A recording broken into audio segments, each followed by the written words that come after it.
It's been a long time coming, but welcome to the new and improved Conveying the Obvious.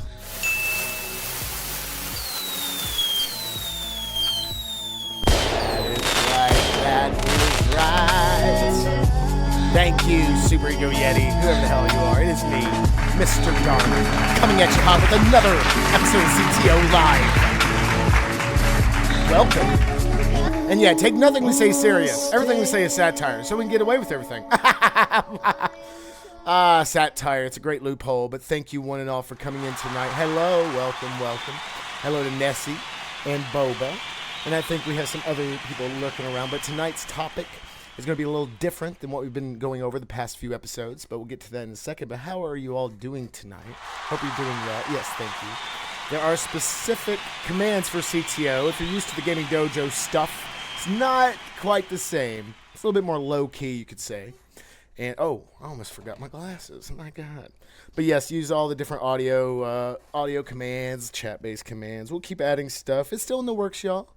As you can see from the intro screen, we're still working. We're still renting out the construction equipment.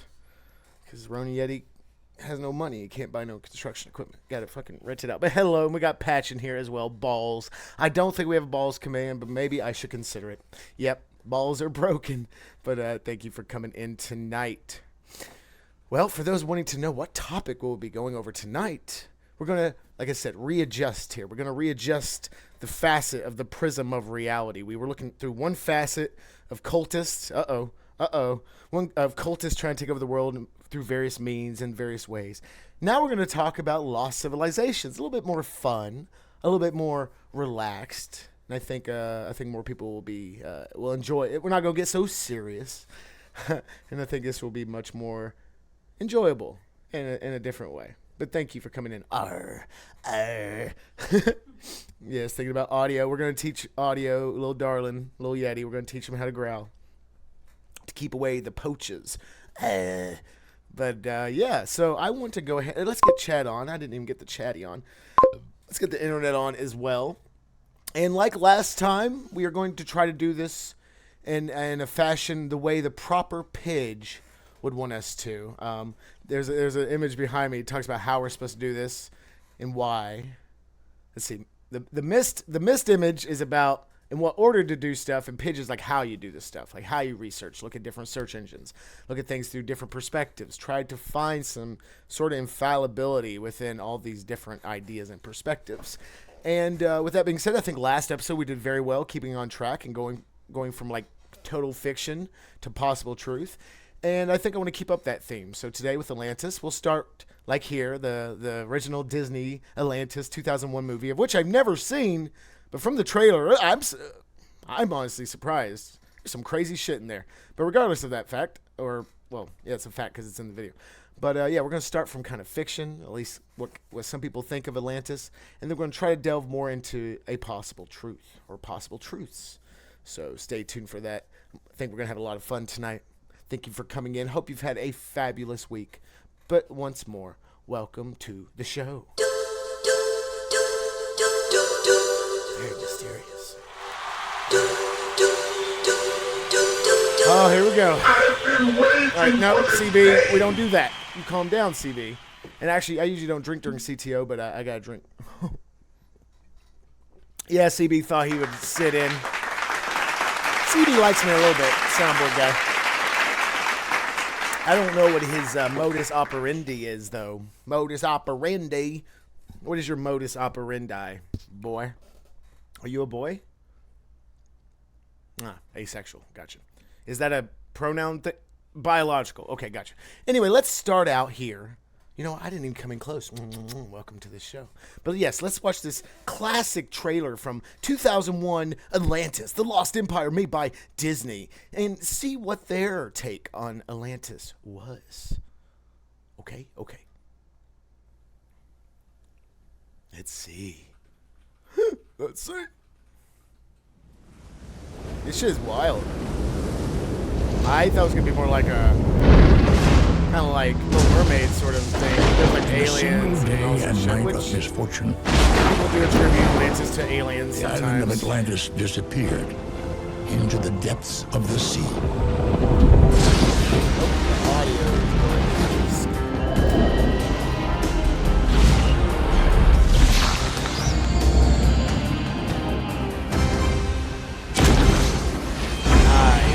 Atlantis is waiting.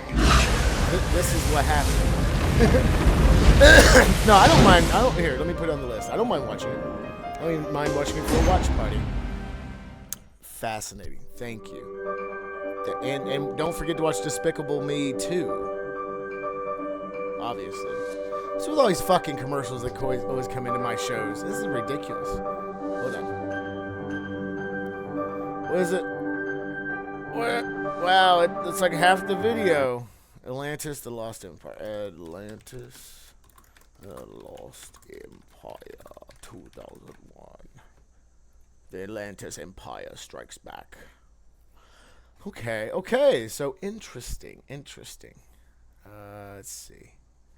Again, we have a sort of order going on. So if anyone out there, do you all know anything about Atlantis? Please share what you already know as we're going through this. You do not have to keep pace with me. You can be at your own pace about your own info and maybe experience of Atlantis. Have you ever been there? Is it a nice place? Is it cheap? I hear it's not cheap. But yeah, let me just kind of know what you all think Atlantis was, whether you think it was real or not. Myth. Maybe what was going on there. Did aliens make it? Like, was it the lost civilization before the Ice Age that hit us about, 12,000 years ago?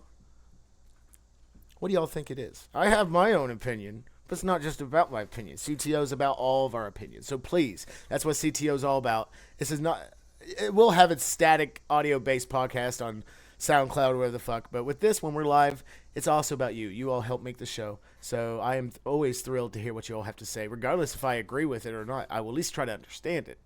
You know what I mean? And as for the text, I've noticed with some of the videos, the text, some of these fonts look really bad in the recording. So for CTOs, I might have to might have to broadcast it like 2K or something. I don't know. There has to be a way to fix this. Nessie, what do you got? What do you got going on? And we got to fix the text. We're still working on stuff. I only know there was one of the 3 lost civilizations: Mu, Atlantis, and Lemuria. Yes, I think there was an Indian one, an Asian one, and then you had Atlantis, which were white people. Everyone looked like Zeus. I don't know. That's what they say. Okay. Yeah, there's been a few movies. I think one of those Journey to the Center of the Earth or something was about Lemuria or Mu as well. Like the original book and some of the remake movies. But they don't call it that, I don't think. Okay, so let's move on from the modern Disney take of Atlantis, modern as in 22 years ago, to Plato's Atlantis. Excerpts from Timaeus. For those who don't know, one of the only accounts of Atlantis that we know of that survived the burning of Alexandria, survived raid attacks, survived this, survived that, or hasn't been hidden away by the church or whoever else. The only, and it's not even a first-hand account, it's hearsay, is Plato's account of Atlantis, which was told to him by someone, which was told to that guy by someone. So, again, playing a game of telephone, you shouldn't believe such information if it's conveyed like that through 3 or 4 different sources, like distilled downwards. You kind of want to distill upwards. Nessie and I were talking about something like this earlier today. You want to distill to the core of the truth, not the core of the lie, the core of the truth. Because those are working like the FBI and stuff. They're like, I know everything, and NASA, I know everything because I'm at the core of it all. They're at the core of the lies. So what the fuck do they know? Even the president isn't told certain shit. I mean, let's think about that. Not to get in that subject at all, but if the president of the United States, generally speaking, has documents declassified to them or classified to them, who's in charge? But anyway, that's going off subject. But let's go back. Let's go back into Plato's Atlantis. Excerpt from Timaeus. I think there were 2 or 3 of these different stories, short stories, books that Plato did about Atlantis. This might be the second one. And Oh, no. Okay, this is the first one. The second one's called Critias, okay? So I think I have a website that actually reads all this. Oh, this one's Critias. So, okay, we have the transcript from the first short story. We have a video that basically reads it for us if we wanted to watch it all about the second one. And again, we don't have to watch and read all this shit. We're just trying to get a general basis of where the fuck this idea of Atlantis came from. Starting from fiction, trying to move our way to fact. What else we got here? Don't look at that. Of course, we got Wiki. Want to look at Wiki? We got Britannica. Okay. We're going to have a little game for the halftime, little guess where Atlantis is sort of thing. We don't have the heat map activated, do we? Hold on. Nope, we don't have a lot of things activated for CTO just yet. We do not have the heat map. I definitely need to add that. I was going to add codec, honestly. Why not? Yes, revolutionary. Yes, Rel. An Atlantis episode. We're finally getting away from the really depressing bullshit to something more fun. Something kind of video gamey. We're trying to find out where this lost city of Atlantis is. We're going to explore tonight into underground caverns and tumultuous mountains to find the lost city of Atlantis. Ooh. CB, please! You're not supposed to be doing that shit. It's supposed to be the audience members here. Thank you for coming in. How you doing? Yeah, it's I think Lemuria. I think you're right, Addy-sama. It's in New Jersey. Hey, you never know. Yes. Yeah, I was saying Lemuria, wasn't I? Or Lemuria or something. No, it's pretty sure it's Lemuria. Hey, where's Mercy? Oh, there she is. She just hit me up in Discord. What the fuck? Fuck, stop, Mercy. Stop it. But yes. Well, we're going to go over some of this here very soon. We just started with the Disney trailer for their 2001 iteration of Atlantis. So, again, we're starting from fiction, trying to make our way to fact. Next, we're going to read some of Plato's Atlantis, his excerpt from Timaeus, and what's the other one? Critias. These are the two of the earliest and or only accounts that Atlantis even existed. And then a lot of fiction, was birthed from this initial idea. I'm sure there's other documentation, like the Dead Sea Scrolls didn't exist in the public eye for a long time until it did, and it changed the game forever when it comes to the Bible and shit. But most people don't care at all. Yeah. I don't know what the fuck I was talking about. But let's, here. Do I have something that can read this one, too? I think Britannica might read it. No, fuck you. I'll read a little bit, and then we'll have this other guy read. So again, we're just going to listen from the word of Plato himself, from the mouth of Plato himself. See what he had heard about Atlantis, okay? Yes, Mercy's at her concert she's been talking about forever. Atlantic City. There ain't no Atlantis I want to go to, I'll tell you that. Like, I like the idea of Atlantic City like I do New York City, but I don't want to go to either of those places. Fuck them. Maybe for like a couple of days, and I'm out. I don't like being surrounded by people. I think most people feel that way. I couldn't be drenched. And there's V. Hello, V. How are you doing? You got here just good time.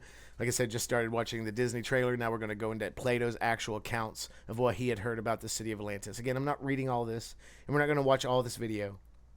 But these are two parts of like a 3 or 4 parter of Plato's tellings. And then we're going to get into some fun stuff. We're going to have a halftime game where we all try to guess where we all think Atlantis is with Google Maps. And then we're going to go into what I think is Atlantis. We're going to have one account, completely different account. Then we're going to go into the account I'm kind of more biased towards. Because the visual evidence is astounding, let me just say. So stay tuned for that. Faux show. What, Nasty? What? What, Yankee? Oh, yeah, the Charioteers, of course. The Charioteers. Here at 107.2, The Ice Cave. Take me to the city where the fish are pretty, yeah. Yeah, yeah, he walked on the boardwalk. Is that the same place? He walked on the goddamn boardwalk. All right. Hold on. Sorry, I'm just getting all loosey-goosey so my lips can move all fast-like so I can read this. I'm just trying to get loose. Get your beer, get your mead, get your weed, get your mead and get your weed. Oh my God. Okay. Nope. Can't talk about it. Not allowed to have head shops no more.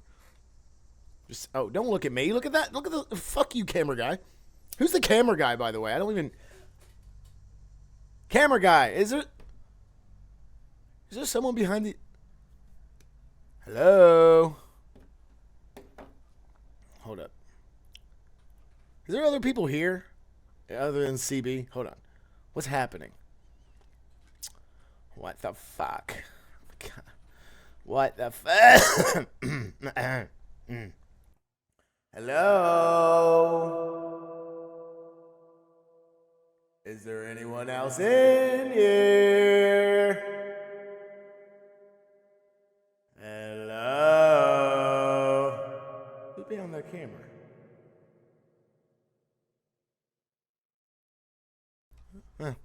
Anyway. But yes, let's go. No, wait, I'm not Lucy yet. Hold on. I gotta get Lucy Goosey. Do. Lucy Goosey. Where'd you get them eyes? What's going on, Alcatraz? Hello, thank you so much for coming in, sir. Tonight, we're gonna kind of make it like a video game. We're gonna go straight from fiction, straight to fact, possibly, and uncover the remains of a lost civilization, Atlantis. And then we can all pat our backs tonight because we made sweet progress. But let me get Lucy real quick. We're just getting started, basically. Thank you for coming in. Thank you. Peaches and cream. I'm a little lad who loves peaches and cream. Yeah, Patch, where are you going to get your head? Well, the old glory hole.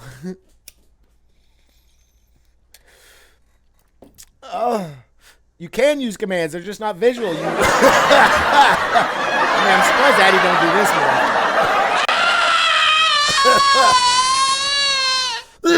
more. Okay, hold on.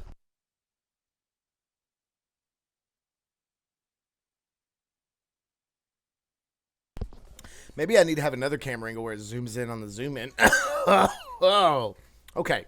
Supposedly, this is from the Greek days in the BCs. The BCs, folks.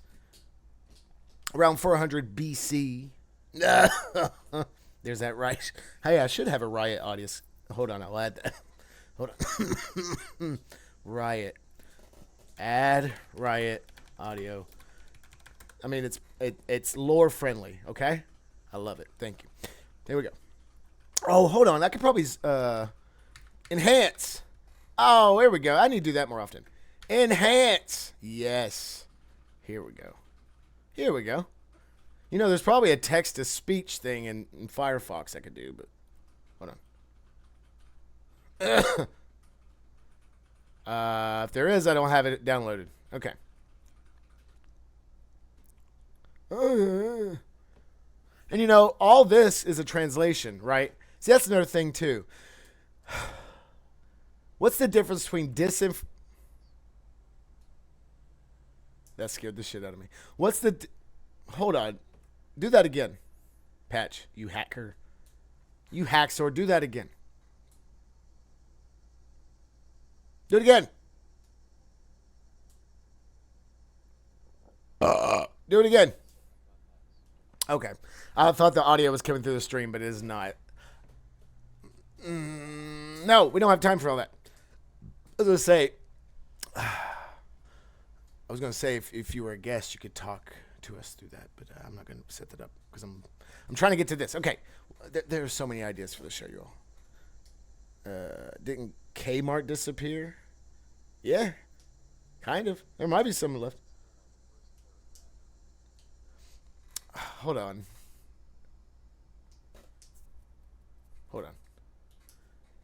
Patch, do you want to be the guest tonight? Yes, just yes or no. You want to be a guest tonight?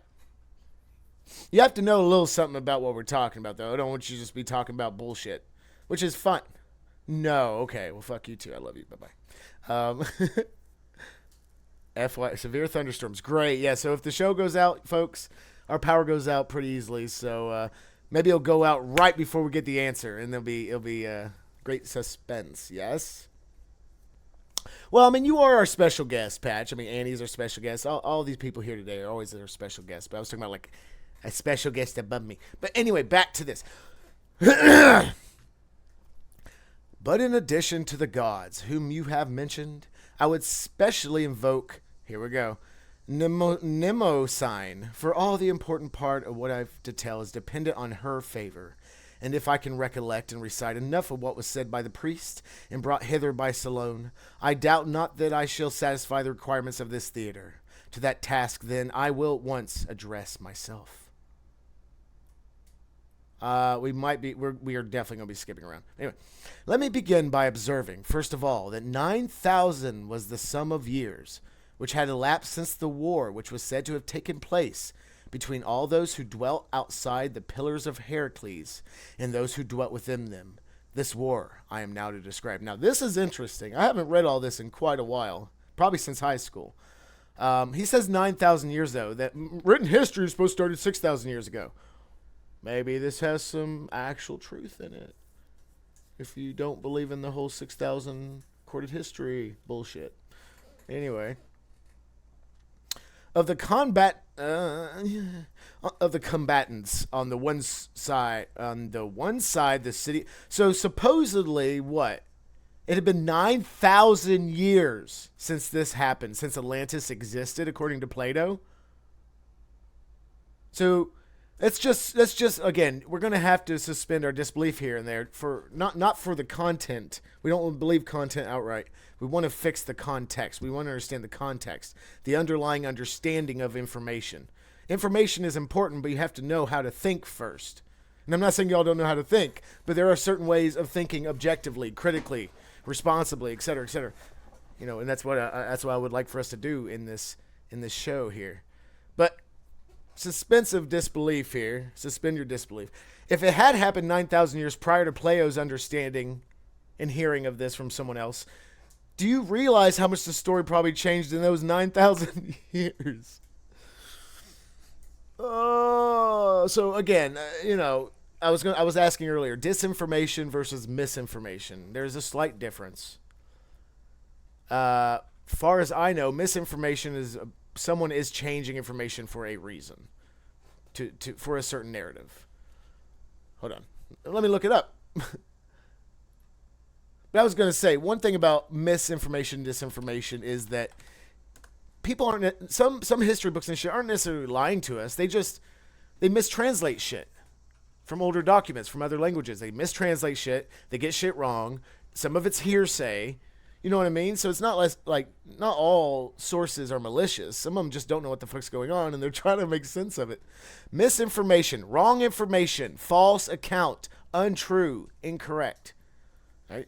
Disinformation. I think this is the one more propaganda-based. Yes, deliberately misleading. Right. So misinformation is mistranslating because you're tired and you're on your 15th cup of coffee going 36 hours trying to translate a fucking document. You're about to get fired at the library or wherever the fuck you work. And you're like, oh, instead of eon, I'm going to put world. End of the world? That sounds better than end of the eon, end of the age. So that's what I'm going to do. So that's more misinformation. And disinformation is like all news outlets, every single one. But anyway. All right, now we know. Now we know. We're so smart. Let me go back in chitty chat. Let me go win the chitty chat. Chitty chat. If the power goes out, we'll be fitting of Atlantis' fate. Indeed, EMP'd off the planet. According to Plato. Yes, I think they still do, Nessie. I think they still sell Plato. Amazing. Great question. You don't know how to think. You don't know how to think. Stop thinking wrong. Think like I tell you to think. No, you're right, Patch. That's funny. I keep forgetting we can do that. You're just a hacksaw. Misinformation is mistaken. Right. It's not necessarily malicious misinformation. It's just possibly misunderstood by the person trying to convey the information. Like, I don't think Alex Jones is disinformation. Maybe he is nowadays, but I think he started out as true information mixed with a little misinformation coming from his personal bias of, globalists and everything. So I think truth can be found both from misinformation and disinformation. Let me get that out there real quick for going forward. Just because it's misinformation or disinformation doesn't mean it's 100% false. There's some truth in there somewhere. We use the word half-truths here, half-lies. Not a white lie, but like a half-lie, but half-truths. Sometimes that's what it is. So you just gotta know how to discern information from false information, actual information from false information. That's a whole fucking thing, though. No one will tell you about that in school. That's rhetoric. Fuck that. That's not important. What? You found 65-pack? Oh, my God. That is a lot of Plato. Tasty. Yeah, disinformation is deliberate. Absolutely, Annie. Yes. Kinetic sand. That's always fun. Kinetic sand. Maybe kinetic sand's easier to clean up. I don't know. Maybe it tastes better. I've only used it once. Really didn't like it. What? Kinetic sand? I feel you. There is definitely some overlap. Oh, yes. Absolutely. I agree with that, Annie. Sort of Venn diagram. Well, that's what I was... you were asking earlier when I said in Discord, that kind of like cryptic thing. Hold on. What was that? I've posted so much in Discord today. You're like, what does this mean? I was talking about like a self-replicating, juxtaposed. Existence is basically a self-replicating, juxtaposed dichotomy.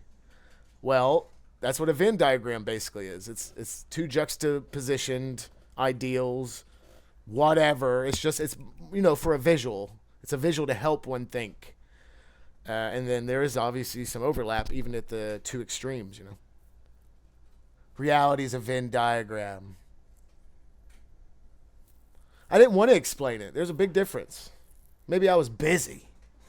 All right, let's keep going. Let's hear what's today's episode is going to take a while. I can already tell. Let's hear what Plato has to say about Atlantis. Excuse me.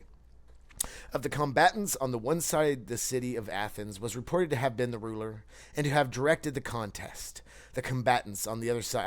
I need to implement some music into CTO, but I can't depend on Dorothy to do that. So whatever. The combatants on the other side were led by the kings of the islands of Atlantis, which, as I was saying, once had an extent greater than that of Libya and Asia, Turkey. Asia and Turkey.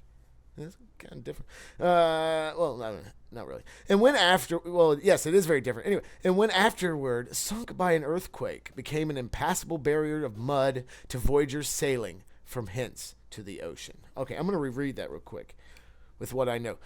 When afterwards, sunk by earthquake. Okay, I think we all kind of heard that. Atlantis was sunk by some sort of natural phenomenon, big earthquake or something. Became, and let's see how this is translated. Supposedly this is ripped straight from a translation from Plato himself. I would rather have, for shit like this, to go back to real documents and have people in the dojo translating it. Or using Google Translate or something. I don't know. But it says, became an impassable barrier of mud.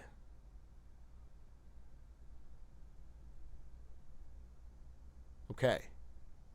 So... I'm kind of jumping forward here. That's just interesting to me. It says that.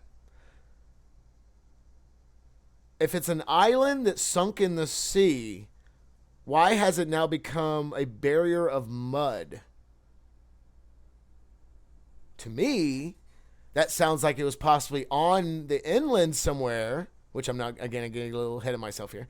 It was not on an island in the middle of the ocean, as there are some diagrams that show between like America and Europe and all that, but was indeed on a part of a continent that was already, there, but it hadn't fully been mapped yet, so it seemed like an island. So if it sunk into the sea, there wouldn't be mud, there'd be water, but it was an earthquake that sunk into the land, hence the mud. But another thing they're not adding here is what creates mud? Would it just sink it? An earthquake opened up and then mud came out? What makes mud? Two things. Soil and lots of water.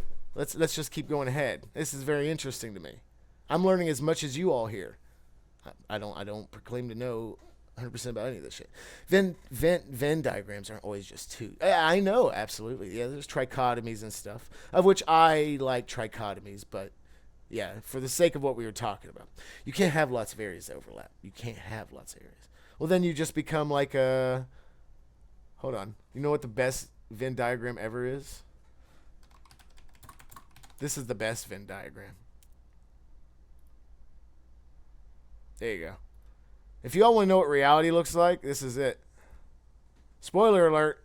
Reality is the best goddamn complicated... top. Look at that Venn diagram. Look how many circles are in there. Absolutely, Annie. Absolutely. Well, again, CTO, we would love to give you all 100% truth because that's what I want. But we're mostly here to help with how to get to that point. And if we can get to that point, awesome. And, of course, if we can get beyond that, enact upon it, put it into our everyday lives for the better, then that's the ultimate goal. But yes, this is the best Venn diagram. This is reality. The flower of life. Absolutely. Titty fish. Me, the last Atlantean king. I believe it. I believe it. Thank you for coming in here. Can we give applause and some screaming and stuff for Titty Fish? Give him a little attention or he'll run away.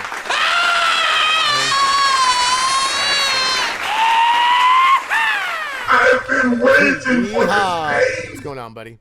Welcome. We're kind of still getting started. We're reading some of Plato's accounts of Atlantis, which apparently happened 9,000 years after Atlantis happened. So yeah, that's a great source there.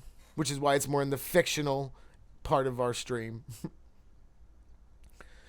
Get out of there, can opener. Let's just read some more. Again, this is kind of long. Don't want to read the whole thing. But we're just getting a basic idea of what Plato thought. And where the origins of this story, as far as we all know it. The progress... There we go. Bam. The progress of the history will unfold the various tribes of barbarians and Hellenes?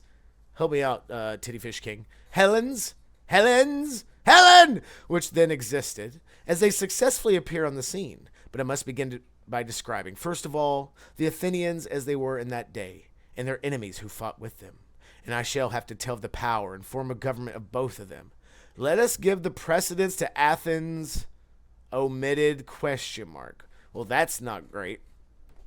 I don't want nothing omitted, man. Many great deluges have taken place during the 9,000 years. Deluge, lots of water. For that is the number of years which have elapsed since the time of which I am speaking. And in all the ages and changes of things, there has never been any sediment of the earth flowing down from the mountains, as in other places, which is worth speaking of. All right, he's talking about Atlantis. Let's read that again real quick. I'm sorry. So a lot of deluges have happened. A lot of land been moving ever since the Great Flood or Great War that happened during the Atlantean Age. But as he says here... Do it. In all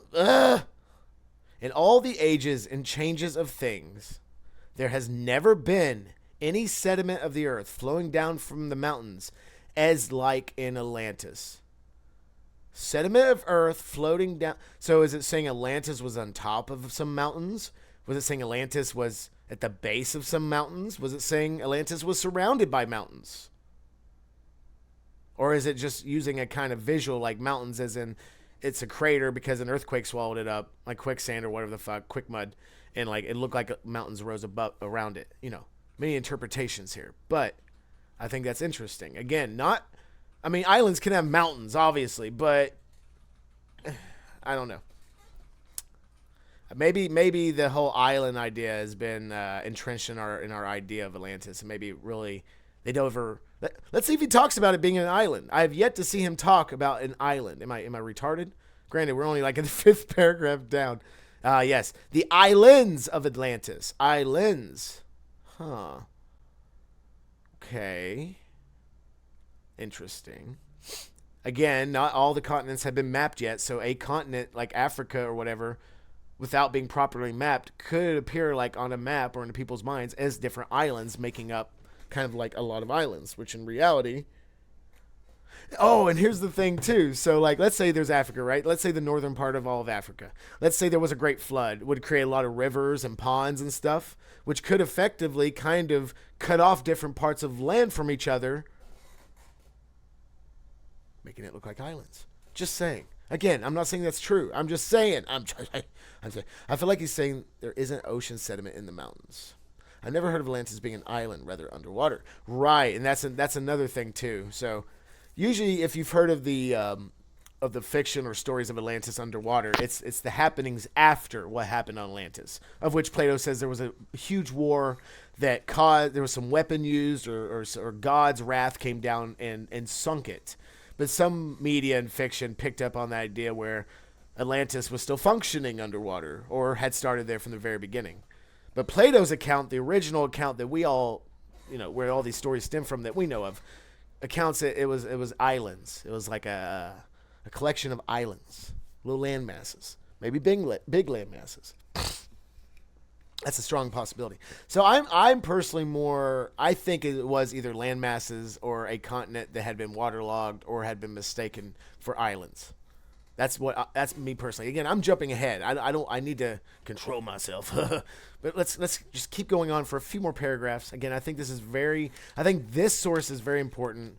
Maybe not the website specifically I'm using, but if this is verbatim translated from Plato's account, I think this is very important considering, like I just said, most stuff stems from this.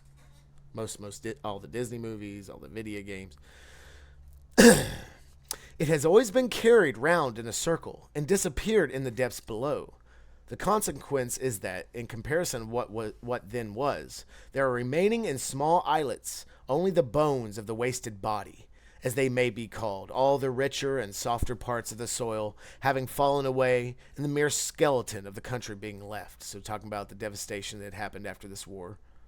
And we're probably going to stop at this image because this is a good segue into the next part, because I want to show you all a better version of this image here. Its name, Atlantis, translates to the islands of Atlas. Greek, okay. I think Atlantis predated the Greeks, and or the Greeks were actually existed way longer in history than we're being told. Just saying.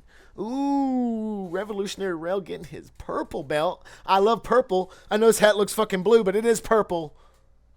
Keep training, Rail. Thank you. That's a nice rank. Some people don't like to go past that belt, and I don't blame you. Atlantis, ancient Greek, Romanized. Atlantis Nessos. Plato was a philosopher. Right? No, absolutely, and that's why I keep stressing. We're not taking this into account because even according to Plato himself, his own hearsay is 9,000 years after all this shit happened. So you want to talk about a game of telephone? Christ's sakes, that's a long game of telephone. But for information to pass that far into history without written history being around, it's kind of weird. I mean, I know oral history can last a long time, but 9,000 fucking years? Especially being the same? Doubtful. But okay. And next, if I have not forgotten what I heard when I was a child, I will impart to you the character and origin of their adversaries, the Atlanteans. For friends should not keep their stories to themselves, but have them in common. Yet, before proceeding farther in the narrative, I ought to warn you that you must not be surprised if you should hear Hellenic names given to foreigners. Oh my God, I am very offended.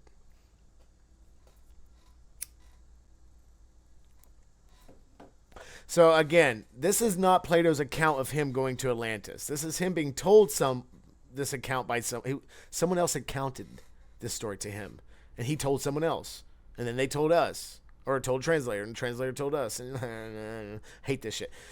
I will tell you the reason of this. Solon, who was intending to use the tale of his poem, maybe Solon is the one that told him this story, made an investigation into the meaning of the names and found that the early Egyptians, in writing them down, had translated them into their own language, and he recovered the...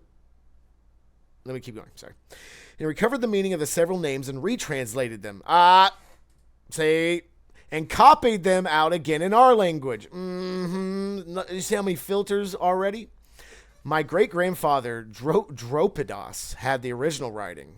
Oh my God. Which is still in my possession. It was carefully studied by me when I was a child. Therefore, if you hear names such as are used in this country, you must not be surprised, for I have told you the reason of them.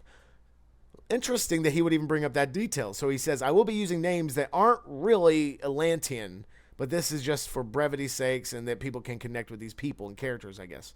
So they gave them, I guess, like Greek names, or what do you say? Yeah, translated into Greek. Ugh, Jesus Christ. Purple, that's right. Purple, the color kings. I just wish my fucking hat was purple. It's my crown. Training is paying off.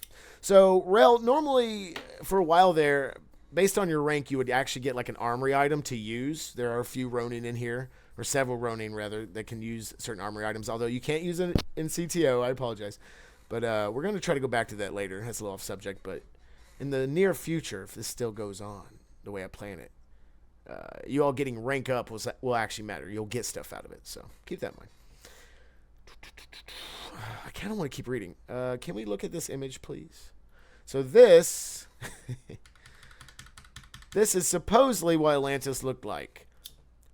Circles within circles within circles. Probably more the affluent people in the middle. Then maybe like a ring for markets, another ring for like residence sections. Honestly, Nessie, this reminds me of that one area, that one city I built for Jake's little superhero comic. That's fucking weird. But then again, I kind of knew about Atlantis back then. Yeah, so that's one account. And look, it's surrounded. Oh my God, is that a fucking pyramid? That would go with my theory. It is. These look like mountains. That looks like a fucking pyramid. Jesus. Anyway, look, it's mountains. So I don't think, according to even this, wherever the fuck this came from. Yeah, so this doesn't attribute to the island theory. And if it's an island, it's a big it's basically a continent. It's a fucking island. It's a fucking continent, eh? I know, right? The rings of hell. Maybe this was the rings of heaven. But okay, interesting. Here we go. Yes, this is the part I wanted to read. Good segue as well. It's going to tell us. Now, this part is very interesting, and I have another video we'll watch near the end of the show that repeats this stuff, but with actual visuals. Plato went into the diameter and data of the city, like, you know, the square miles and all that shit, or whatever metric system they used at the time. And there's just one place on Earth that lines up to it almost fucking perfectly. And if it has been over 9,000 years to over 12,000 years, spoiler alert, since Atlantis existed, then it probably would be slightly different, at least, just a little bit. But yeah, again, later on, I'm trying to give y'all some suspense here. Let's read a couple more here. The tale, which was of great length, began as follows. So now he's telling about the tale he was told. I have before remarked in sneaking of the allotments of the gods that they distributed the whole earth into portions differing in extent and made themselves temples and sacrifices. And Poseidon, receiving for his lot the island of Atlantis, begat children. So if he changed names of people into Greek names, did he also change the names of the gods into Greek names? Some Greek gods are some of the oldest gods that written history talks about. I mean, there's the pagan gods, Sumerian gods, which there's like, that's a whole different thing.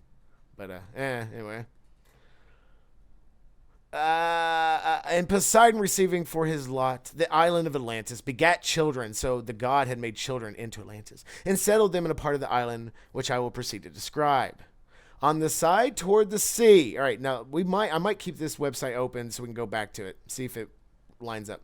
On the side of Atlantis that's towards the sea. Again, it's not specifying it was next to the sea, but it is saying the side that faces the closest sea. Okay, so there could be any amount of land in between the city and the closest sea. And in the center of the whole island, which could be a mistranslation, could literally be talking about the land that was the place, because again, this doesn't look like a fucking island, but again, that's just some image. There was a plain, which is said to have been the fairest of all plains and very fertile. Near the plain again, and also in the center of the island, at a distance of about 50 stadia, or 606 feet, there was a mountain, not very high on either side.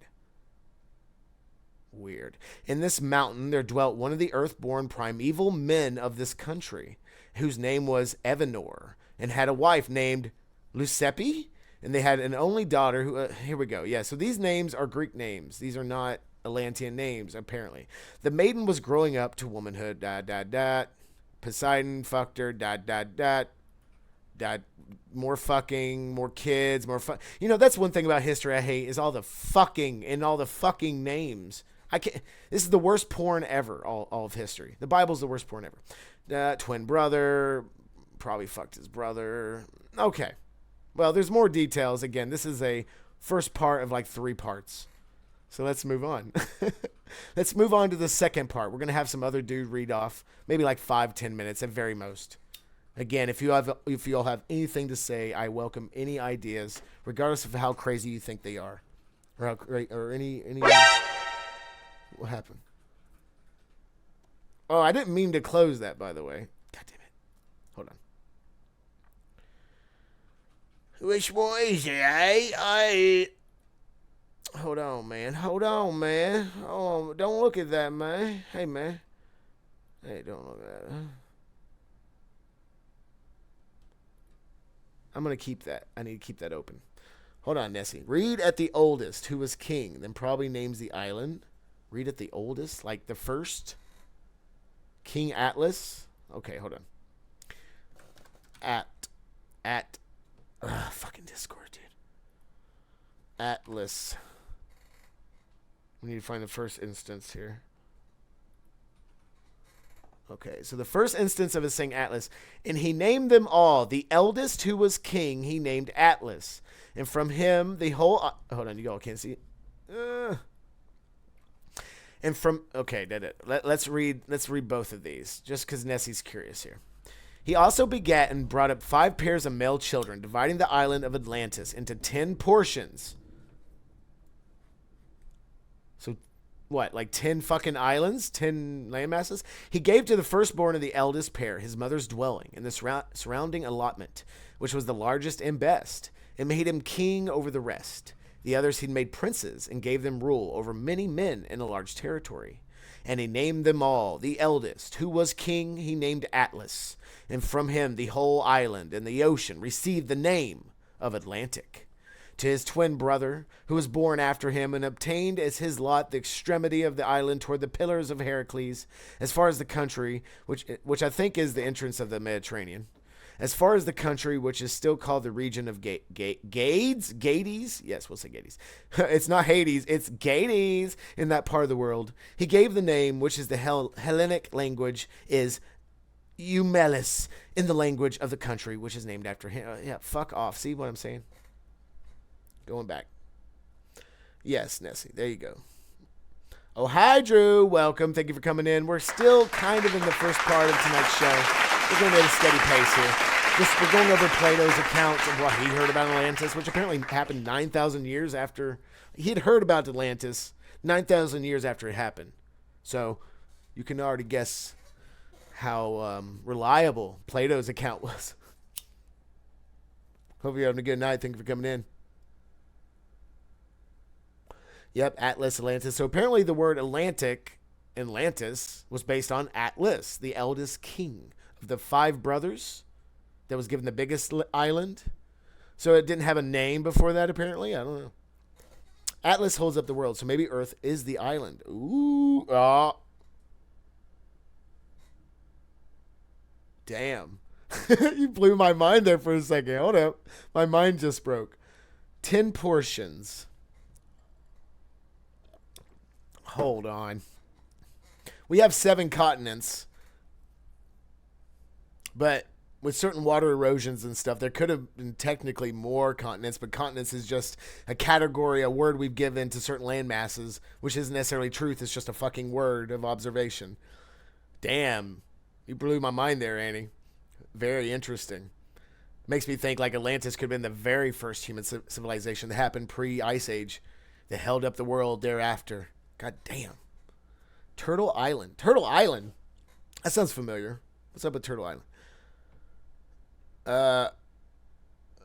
Yeah. My favorite thing to do is pull a globe of the Earth off its stand, turn it on its side so that Antarctica is facing you in the center, then notice that there's only one ocean. There's clearly a big place right in the middle of the world's land masses with that ocean, right? Yeah. Mm-hmm. Right. In space, there is no up and down. So it's like, the reason we think of the globe as Antarctica at the bottom, I mean, I guess because the South Pole and all that, is just because, you know, how people display it. But you all know the poles have been shifting, so maybe Antarctica will be in the middle again soon. Or will be Antarctica, and Antarctica will be a fucking summer space. Be the new America. The new promised land in Antarctica. I'm a philosopher, too. Oh, I know you are. Atlas was known for his ability to shrug. 10 portions, 10 planets. Yeah, what about that 10th exoplanet? Interesting. Oh, my God. Well, as I say, as above, so below, Drew. So, damn, it could be an allegory, kind of like the Jesus story is supposedly an accumulation of different stories over history. Stop it. We're not supposed to get that far in tonight's episode into thinking about the truth, or maybe this is it. We found the truth. Isn't Turtle Island a headphone brand? I think so. Turtle Beaches. Turtle Beaches. No, Patch, you're wrong. We'll say that happens for Drew. Oh no, Annie, I need to stay on track. I need to learn how to stay on track with CTO first before I actually keep in guests. Like I was trying to, because Patch and Tittyfish are rather quiet. Yes, I'm saying you talk a lot, and that's fine. That's what I need. But I need to stay on track. We'll get more into the guest stuff later, but that's a great point. I need to have at least codec calls so y'all can TTS. We'll get that fixed. How else does one fuck in space? Maybe you're going... have you ever fucked in space? Do you know more than me? Turn the globe the way I suggested a moment ago. Then notice how it rotates like a clock, not a top. Stop it. Stop it. No, it is cool. All right, Drew, fuck you. Coming in, blowing my brain, leaving. Yeah, imagine a penis in space. It's doing this. Or maybe it's just doing this. It depends on your body, but it's going to be doing this. Lay on your back in space. Lay on your back in space. And then just move your hips. Just be doing this. Hope you like that visual. Anyway, but yes, that's about Atlas. So let's go to Critias. Critias? This is the second account, the second part of Plato's account. Again, this guy's going to read it for us. So lay back, relax. Let's listen to what this part has to say. Again, we did kind of skip a lot, but hey, we're just trying to get a feel. Later, Drew. She does it all. Just sometimes there is gravity in atmosphere. Yeah. Yeah, balls, shaft and balls would be just going everywhere. You better wear some really tight boxers in space. I was telling you that. Balls are currently broken.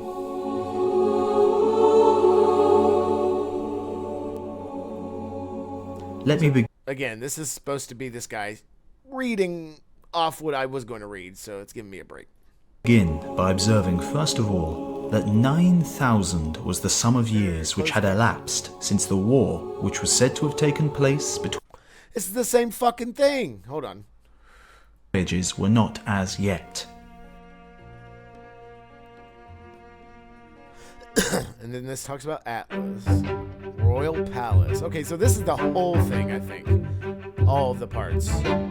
He, himself, being a god, found no difficulty in making special arrangements for the center island, bringing up 2 springs of water from beneath the earth, one of warm water and the other of cold, and making every variety of food to spring up. So they're talking about literally plumbing. Okay. Yeah, let's just abundantly from the soil. For those that don't really know about he also begat and brought up 5 pairs of twin male children, and dividing the island of Atlantis into 10 portions, he gave to the firstborn of the eldest pair his mother's dwelling and the surrounding allotment, which was the largest and best, and made him king over the rest. Oh, really, Nessie? Okay. The others he made princes and gave them rule over many men and a large territory.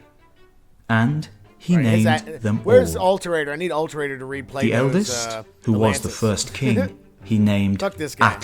We need Alterator. And after him, the whole island and the ocean were called Atlantic. Now, Atlas had a numerous and honourable family, and they retained the kingdom, the eldest son handing it on to his eldest son. And by the way, this whole for account, many... and it is, again, he's talking about from what his, I guess, transcripts from his grandfather's accounts of what he had heard from people, and then from another source. But it goes into like the palace, it goes into plumbing, as we heard a little bit, the population, offices, honors, prayers, laws. It goes into the gods. It goes into like the residential life. It goes... You know, it's a story. People can write stories. It's fine. But, you know, there's just a lot of little details here that could help us find a pattern, find some similarities, you know. Generations. To actual real life. And they had such an amount of wealth as was never before possessed by kings and is not likely ever to be again. And they were furnished with everything which they needed, both in the city and the country. For because of the greatness of their empire, many things were brought to them from foreign countries, and the island itself provided most of what was required by them for the uses of life. In the first place, they dug out of the earth whatever was to be found there, solid as well as fusile, and that which is now only a name, and was then something more than a name,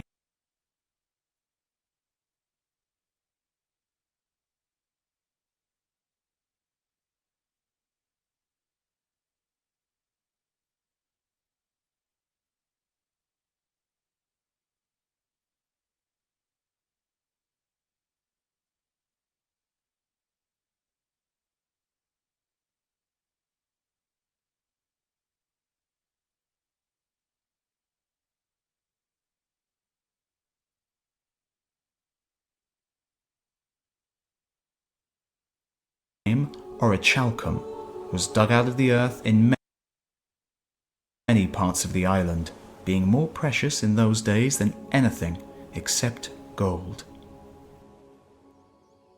There was an abundance of wood for carpenters' work,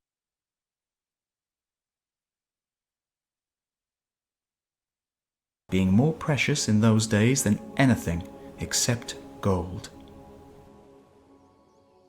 There was an abundance of wood for carpenters' work, and sufficient maintenance. I think I was muted just now. I apologize. I'm sorry. I was saying, pay attention to the materials they list here, talking about gold. All that we can tie into real life as well. For tame and wild animals. Moreover, there were a great number of elephants in the island, for Elephants on islands. Maybe. Probably killed a lot of them off, honestly. I keep going back to Africa. Take me to Africa. Elephants. Okay, let's go on. As there was provision for all other sorts of animals, both those which live in lakes and marshes and rivers, and also for those who live in mountains and on plains, so there was for the animal. So according to, again, apparently the island, main island, or islands of Atlantis, had diverse biomes. That don't sound like a fucking island to me. If it's an island, it's a giant island / continent / large landmass. Moving on. Which is the largest and most voracious of all. In plain sight. Also, whatever fragrant things there are now in the earth, whether roots or herbage or woods or essences which distill from fruit and flower, grew and thrived in that land. Also the fruit which admits of cultivation, both the dry sort, which is given us for nourishment, and any other which we use for food. We call them all by the common name pulse, and the fruits having a hard rind, affording drinks and meats and ointments, and good store of chestnuts and the like, which furnish pleasure and amusement, and are fruits which spoil. How many chestnuts exist? How many chestnut trees exist on islands? Like, you know what I mean? Like the typical understanding of the word island, right? Small-ish. And the pleasant kinds of dessert with which we console ourselves after dinner. Elephants when we are tired of eating. Nut all trees these, everywhere. that sacred island which then beheld the light of the sun, brought forth fair and wondrous in infinite abundance. With such blessings, the earth freely furnished them.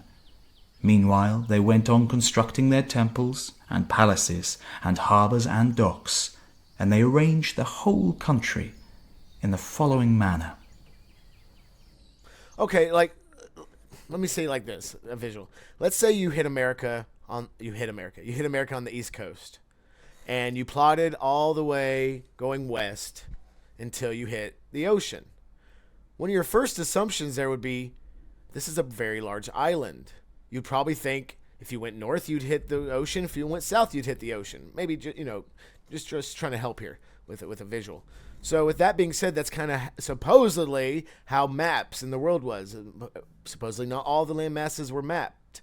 So if someone had mapped a part of a land but hadn't mapped the whole thing, on a map it would look like the oceans in parts they hadn't mapped yet, because that's what, have you looked at old navigation maps and stuff? They don't, parts that they don't understand or they haven't plotted yet are just kind of just bare, almost like some of the water that surrounds the land masses that they've drawn. So it's like the fog of war. It's all about perspective, First of folks. all, It's they all about bridged perspective. over the zones of sea which surrounded the ancient metropolis, making a road to and Zones of the sea. So water area. And again, I'm not trying to take all this literal. Okay, I'm really trying to pay attention to the wording here. Again, translation. First of all, they bridged over the zones of sea which surrounded the ancient metropolis, making a road to and from the royal palace. And So it's talking. I think when they say zones of the sea, they are talking about the portions of water in between the circles that we saw in that diagram. I think. very beginning they built the palace people in drew it the like that. habitation of the god and their ancestors, which they continued to ornament in successive generations, every king surpassing the one who went before him to the utmost of his power, until they made the building a marvel to behold, for size and for beauty. And beginning from the sea, they bored a canal of 300 feet in width and 100 feet in depth and 50 stadia in length, which they carried through to the outermost zone, making a passage from the sea up to this, which became a harbour, and leaving an From the sea opening up sufficient this. to enable that, the that largest... wording there actually alludes to the fact that the sea was very near Atlantis. But again, it's talking about sea zones, which are more like moats. So it's all about the fucking words being translated and stuff. It's so important. vessels to find ingress. Moreover, they divided at the bridges these zones of land, which parted the zones the of zones sea, of land, zones leaving of room sea, for a zones of single land. trireme to pass out of one zone into another. And they covered over the channels as to leave a way underneath for the ships, for the banks were raised considerably above the water. Now, the largest of the zones into which a passage was cut from the sea was 3 stadia in breadth, and the zone of land which came... Okay. Cool. The point here being is that, from what some of you have already said tonight, the perception of what Atlantis could have been and what people think it is almost the opposite.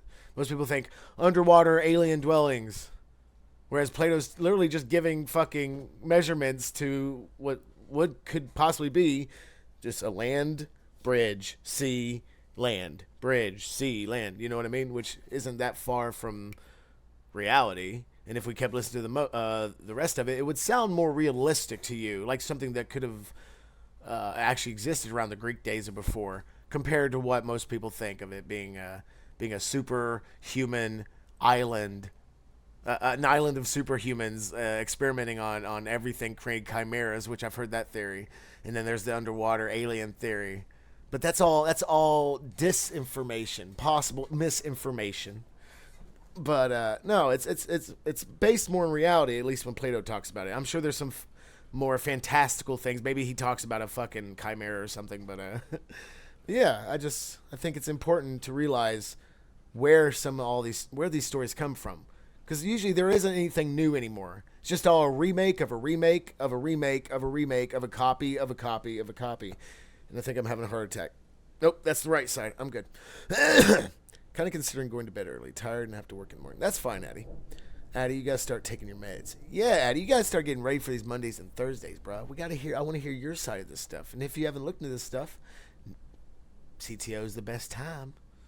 All right, but again, we're stopping this part. We're gonna move back. We're gonna move into the next portion of tonight's episode, CTO.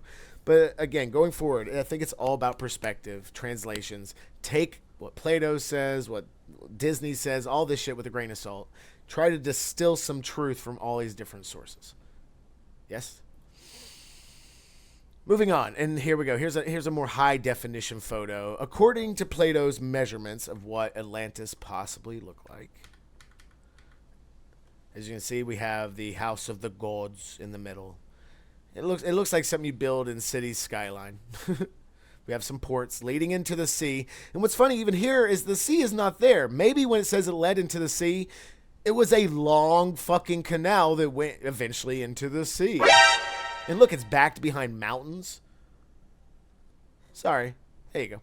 Thank you, Nessie. That's what the alert's for. Yeah, so this is very similar to what the other little image we saw. Again, according to what we heard, it's connected by bridges. There's sea zones, quote-unquote sea zones, land zones, and a giant canal in the south leading to the sea, of which obviously isn't right up next to it.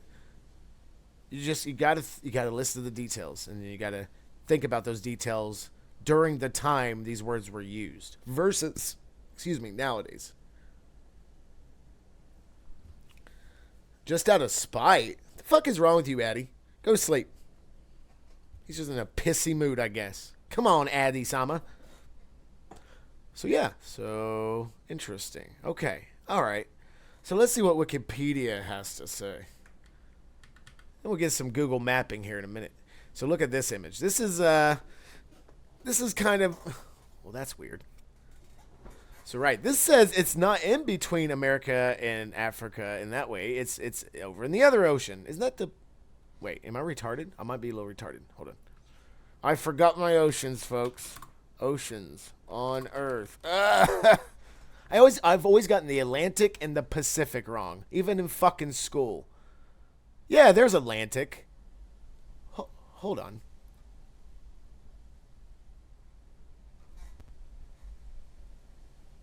So it's saying here that America's to the right, the east, and Africa's to the west. But that's... What? Addy, again, do you not know the proper sources for conveying the obvious? We're using all sources. Hell, we started with the Disney movie, for God's sakes, about aliens and shit. Using all sources, because even truth can be even distilled from fiction. Absolutely. Because most fiction, if not all fiction, comes from reality or some sort of truth. But yeah, this is I don't understand this. This is Athanasius Kircher's map of Atlantis, placing it in the middle of the Atlantic Ocean, 1669. I'm so confused. I don't know. Maybe that's, you know what? That might actually be the city of Atlantis with the mountains behind it and the arrow pointing to the canal to the sea, maybe. I can't read Latin. Okay. Atlantis is a fictional island. So notice how Wikipedia starts right off the bat. It's a fictional island. How the fuck do they know? That's like saying God doesn't exist. Well, how can you know? If you can't prove that God exists, how do you prove it doesn't exist? Fuck you, Wikipedia. No, Addy, I feel the same about Wikipedia, but we must. We must. All sources. Yes, the wiki writers. Now, Wikipedia claims the whole story was an allegory on the hubris of nations. Or, of course, they'd say that. In the story, speaking of balls, I think my balls are broken. In the story, Atlantis is described as a naval empire that ruled all of western parts of the known world, making it the literary counter-image of the Achaemenid Empire. After an ill-fated attempt to conquer ancient Athens, Atlantis falls out of favor with the deities and submerges. So according to Wikipedia, Atlantis was destroyed because of the gods, and I'm pretty sure Plato said that as well. Since Plato describes Athens as resembling his ideal state in the Republic, oh baby, the Atlantis story is meant to bear witness to the superiority of his concept of a state. Well, that's already wrong. Wikipedia is already fucking wrong. Because according to the historians and whatever, Plato had a transcript from his grandfather. So it wasn't Plato using an allegory as much as retelling of a story he had read. Unless his grandfather's version was an allegory. But that, fuck Wikipedia. Anyway. Despite its minor importance in Plato's work, the Atlantis story has had a considerable impact on literature. The allegorical, look, it mentions it again. It wants to make sure you know it's an allegory. The allegorical aspect of Atlantis was taken up in utopian works of several Renaissance writers, such as Francis Bacon's New Atlantis and Thomas More's Utopia. Of course, they would talk about utopias. On the other hand, 19th century amateur scholars misinterpreted Plato's see. Even scholars can misinterpret, mistranslate, according to Wiki, a narrative as historical tradition, most famously Ignatius, ooh yeah, I like that name, L. Donnelly in his Atlantis, the Anid... Oh, I know that word. It's been a long time since I said it. The Antediluvian. Antediluvian shit is crazy. That's a whole other thing. I'll have to research that again. Plato's vague indications of the time of the events, more than 9,000 years before his time, in the alleged location of Atlantis beyond the Pillars of Hercules. Hold on. So this little area right here, I am 80% sure was known as the Pillars of Hercules, which fed into the Mediterranean. So beyond the pillars, which what means I going out this way, yes. And look, there's a lot of islands right here. What if all this wasn't mapped? Anyway, I keep jumping ahead. I'm just saying. What is what word? Oh, it's probably a conspiracy theory. Hold on. Why can't I do the thing? Don't worry about it, Nessie. It's not important. All of this gave rise to much pseudo-scientific speculation. The enemy loves calling any science that doesn't have any lobbyists that they own. They love calling it pseudoscience. They love it. As a consequence, Atlantis has become a byword for any and all supposed advanced prehistoric lost civilizations, and continues to inspire contemporary fiction from comic books to films. Talks about the Timaeus and the Critias Plato stories. A reconstruction of the Oikumene inhabited world, an ancient map based on Herodotus' description of the world before Plato's birth. Let's see. So look at there. That's literally what I just fucking said, right? So according to this map that supposedly was what some people had in 450 BC, Africa is a bit smaller than on here than it actually is. But according to them, I would assume they're saying Atlantis is out here. But what if they went down here, got lost, and ended up back here? Well, on their map, did they know of that any land down here would have to be an island? I don't know. Again, I'm not trying to push this idea into your all's heads. That's just trying to see if my ideas actually hold up. Some ancient writers viewed Atlantis as fictional or metaphorical myth. Others believed it as real. Aristotle believed that Plato, his teacher, had invented the island to teach philosophy. So maybe that's where that idea arose, that Aristotle believed that Plato's story of this was about it was a way to teach philosophy.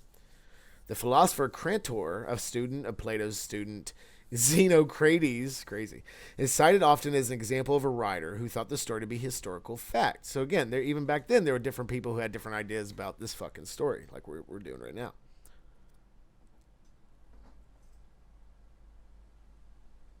Oh, see the J word. During the early 1st century, the Hellenistic Jewish... What? Philosopher Philo, I've heard about him, wrote about the destruction of Atlantis in his On the Eternity of the World in a longer... Well, fuck me. I might have to read that myself. In the islands of Atlantis, which was greater than Africa and Asia... as Plato says in the Timaeus, and one day and night was overwhelmed beneath the sea in consequence of an extraordinary earthquake and inundation, and suddenly disappeared, becoming sea. Which again, going back to what me and Natty were talking about in Discord earlier, great flood much? Just saying. So this says it went beneath the sea, but Plato's rendition is it was covered by mud because of an earthquake. That's kind of two different things.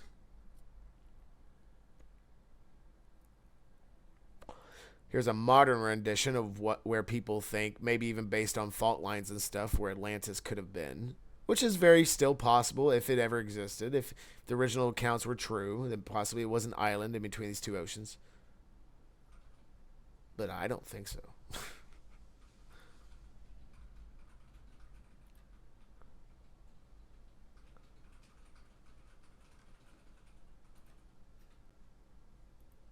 What the fuck is this? That's a horrible map.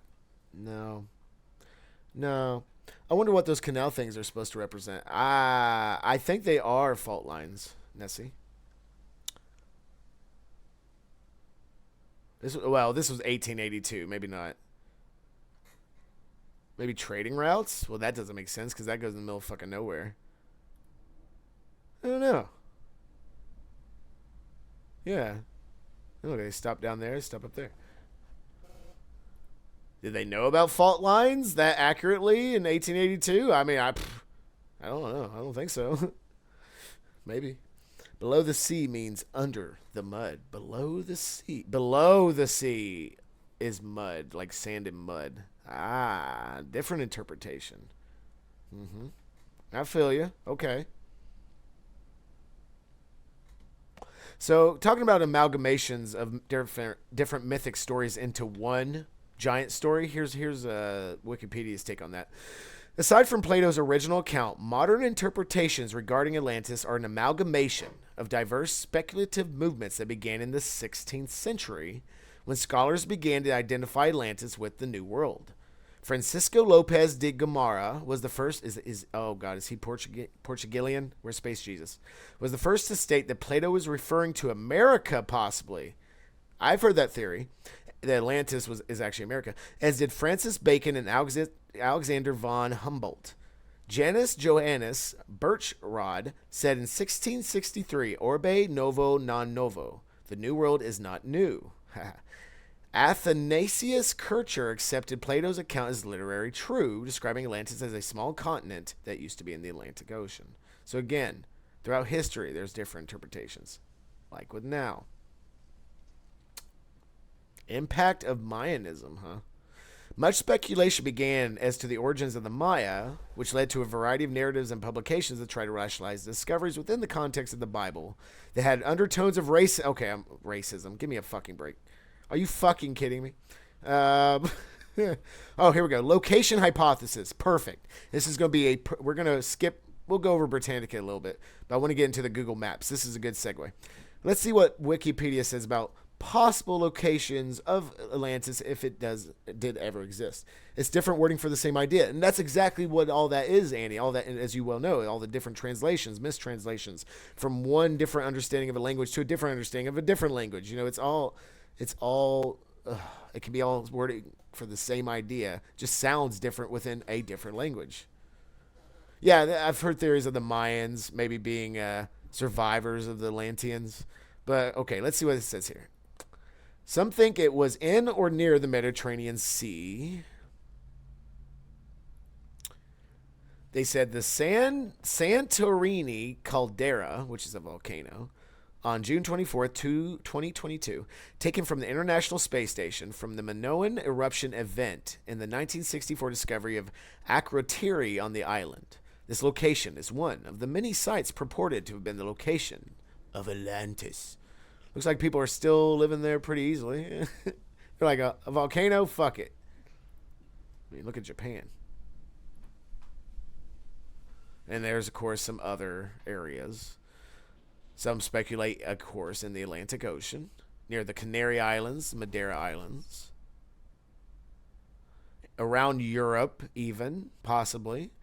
Several hypotheses place the sunken island in northern Europe, including Doggerland in the North Sea in Sweden. Hadn't heard of that one.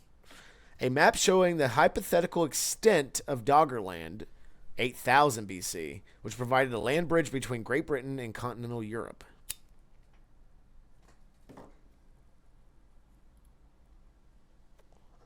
Other locations. Antarctica is the site of Atlantis. That's a good one. That's a sound theory, possibly. The ancient Bahamas, around the Bermuda Triangle, possibly was Atlantis. I've heard that as well. That's in a lot of different cartoons and stuff. So yeah, okay.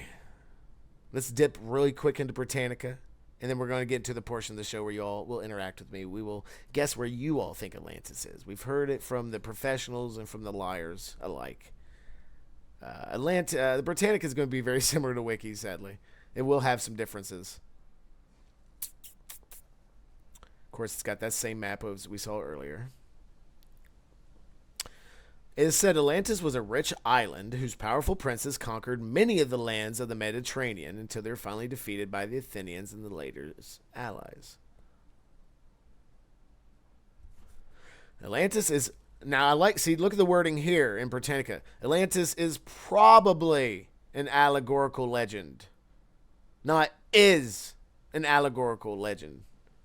But medieval European writers who received the tale from Arab geographers believed it to be true, and later writers tried to identify it within an actual country. After the Renaissance, for example, attempts were made to identify Atlantis with America, Scandinavia, Canary Islands, as we said. The story of Atlantis, if Plato did not invent it, many in fact reflect ancient Egyptian records of a volcanic eruption on the island of Thera in about 1500 BC. This eruption, one of the many stupendous of historical times, was accompanied by a series of earthquakes and tsunamis that shattered the civilization on Crete. Yes, I've heard Crete could have also given rise to Atlantis, just renamed. Okay. Yeah. So, get your all's tapping fingers ready. Let's go to... Wait, no, we need to go to Google Earth. Google Earth. Googled Earth. So, you all please feel free. Where do you all think, if Atlantis ever existed... like actually existed, where do you think on Earth it could have existed, huh? Where on Earth are you, Atlantis? Where on... We got Africa, got America, we got the Pacific, we got Antarctica. There is no North Pole. Spoiler alert. Yeah, where... Does that say hi? Oh, Hawaii. Hi. Oh. But where? Where could have Atlantis, according to you all, where do you think Atlantis existed? Can you make pins? I know, right? Like, I don't know. I assume I can. Add a place marker. Okay. So let's try to... So, okay. Instead of just, like, throwing out random answers, let's try to figure out, based on what we just learned, and for those that know a little bit of Atlantis, what you all know, where on this map... Let's kind of triangulate, right? Let's kind of triangulate. And I think for most of us, we're going to say this is the area with northern Africa, the Mediterranean, all the way down to here. Let's just say this portion right here, in between Africa and America, somewhere, whether it's inland, in an ocean, fuck north of Europe. I don't believe that at all. But we'll just say, for the sake of brevity, where in this part of the world do you think Atlantis existed? Continents move around, yo. Indeed. I know, especially 9,000 years ago, especially if great floods and comets and other shit have hit. But what do you think? You know, this is all for funsies. Don't have to be. We're not going to be 100% accurate. But okay, let me say where I think Atlantis was. I think Atlantis was right here. I know. I don't think you all expected that, huh? Possible Atlantis, right there. Well, fuck you. Possible Atlantis. Yeah. Cool. Fuck off. All right. What else did we learn here? We learned that Atlantis possibly was an island right here. And as you can see, and funny enough, according to that diagram, or that image from 1883, you can see kind of like the ravines and stuff under the water that kind of go down here. And then, look, disappear right before Antarctica. And then it's kind of hits Iceland. Look at Iceland. But from what we learned, it could possibly be, we'll just say right about here. Okay, fuck you. I don't know how to use this. Possible Atlantis, save. Okay. Either mid of Atlantic between Africa and America or somewhere in North Africa, really. So you think maybe since the Atlantean kings conquered the Mediterranean islands, maybe it was more up here. We'll just put it right here. Okay. So we've already got a triangle here. We got one up there, one right there, one right here. So it could possibly be, or could have been right here. You know, at some point, if the water hadn't been as high, which the water level has gone up and down many times, maybe there were lands here. They're no longer there. I mean, we've found evidence of civilizations underwater off of coastlines of Japan and many other countries, Turkey included, of just whole civilizations and cities being underwater right off the coastlines, which means the water levels have actually gotten higher. On and off. There was another depiction about the gates above North Africa. Yeah, so this right here, this is Gibraltar, the spires of Heracles. And it's 2 mountains with a canal. As far as I know. All right, I'm going to bed early. See you Thursday. Yes, Addie. See you later. You have a good night. All right, any other guesses, you all? Maybe even different, in a different area than we're looking. Maybe somewhere else on the planet. Where the hell is everybody? We're learning here.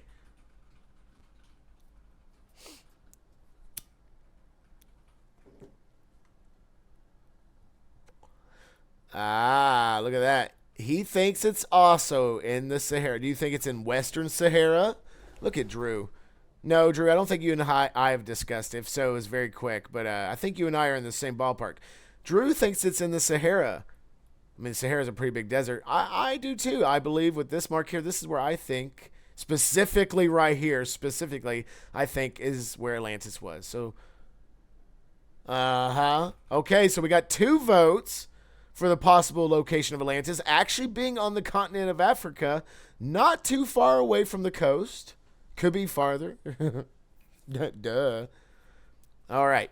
Well, let's move on, shall we? So before we get into what, we've kind of gone, we've kind of gone from there was an island out here, could be an island out here, could have been underwater, could have been above water. But let's more focus on a possible theory that not too many people actually go over, not too many sources really go over, is that it could have been on a more waterlogged, fertile version of Africa, of which this desert wasn't always here, by the way.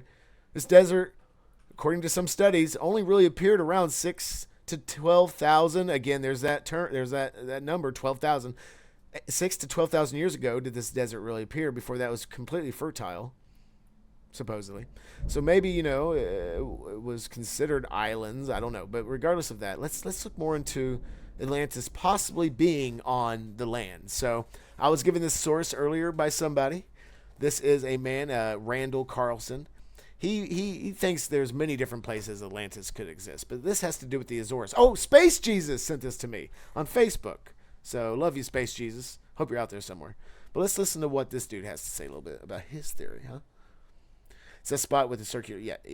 Although my other theory is Antarctica, right? But again, the story of Atlantis could be an accumulation of multiple happenings to multiple civilizations. You know what I mean? But I'm interested more in the details Plato gave when it had to do with resources, geographical landmarks, location, and the measurements. That's what I'm really interested in, because there is somewhere on Earth that matches up almost fucking perfectly. But before we get into that, which is the last part of our show tonight, let's go into this guy's theory about Atlantis, possible location. Receiving for his lot the island of Atlantis begat children. Is everyone going to read this? The one earth that flowed hot and cold. Which, up above, we have the cold spring. So he's talking about, right, so he goes into the details too. They're talking about hot and cold water. So he's going to start pointing out different civilizations back then or a long time ago that had running hot and cold water. And, so it's from the earth that flowed hot and cold, which is important geologically. And when we look at unless they can make hot water, Sal McGill, and we see that this important geological detail is recapitulated in the modern-day Azores. So here, coming from the left, we have a hot spring, and from the right, up above, we have the cold spring. That's crazy. Flowing up from 2 distinct aquifers a hot spring and a cold spring beneath the island. Coming up, so you can here's the hot water flowing off out, both the cold and water have flowing both. out. So he's trying to tie in that detail Plato said about hot and cold water into like actual geographical places that could provide both without any heating implements or anything like that. A very interesting geological detail, just as Plato describes it. Come on, there's hot and cold springs in the recat structure. they named the recat structure. We're going to go over that in just a second. No. Oh. No, Yeah, he said no, but think so. yeah, it's still interesting. Pretty dry. Ricky provided this source. He said Randall Carlson, the man in the bottom right here. He said this guy has a lot of different theories about Atlantis, different possible locations. So before we get into what Drew and I believe is the location of Atlantis, we're going to see what this guy has to say. Pretty bone dry. Yeah. Yeah, it probably is. Yes. Okay. So then it says that these were surrounded with buildings and with plantations of trees, such as suited the waters. Also, they made cisterns, some open to the heavens, others roofed over to be used in winter as warm baths. Here,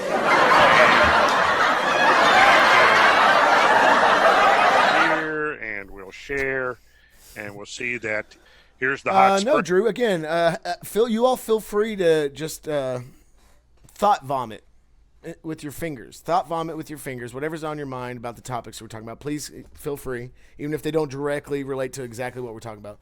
But Spain, no, I'm not sure. I don't think so. Feel free to talk about that. Springs, you can see the steam rising up. And just as in Plato's day, they now have created cisterns where people can take warm baths with the hot water naturally flowing out of the ground. They have they're bringing the waters down from the highlands into the plain, and just as Plato described, you have a mountain range research, to the at least with this video, is more geared towards the actual physical as well, like how are these springs provided, going more into detail of these little details, which is fine. But I think he's taking them far too little. And but when again, we he's got many videos. look at the southern part of the island, minerals in the springs. We see fertile very field. fertile plain. Yeah, the plains leading talks about down to the plains, ocean. Leading down to the ocean. Okay, so with that source, he's going to go over different sources here, and it's around the Azores. I guess this is a series of islands, big and small. The Azores. I guess near Spain. Wait, does this have to do with Spain, or is that Mexico? All them Mexicans are like. No, I'm just joking. Sorry. The lakes that have very interesting legends associated with them about lost civilizations.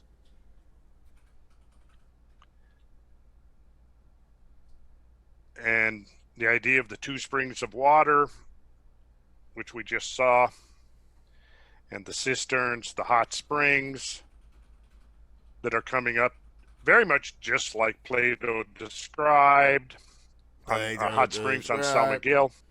And then he says they're making every variety of... Well, no wonder Ricky sent this to me, for fuck's sakes. Well, I guess that Spain and Portugal are near each other, right? I don't care what Ricky says. Oh, they're so different. Portugal is in Spain. Portugal is in Spain, Ricky. You're a Spaniard, Ricky. You're a Mexican. Deal with it. Where is he?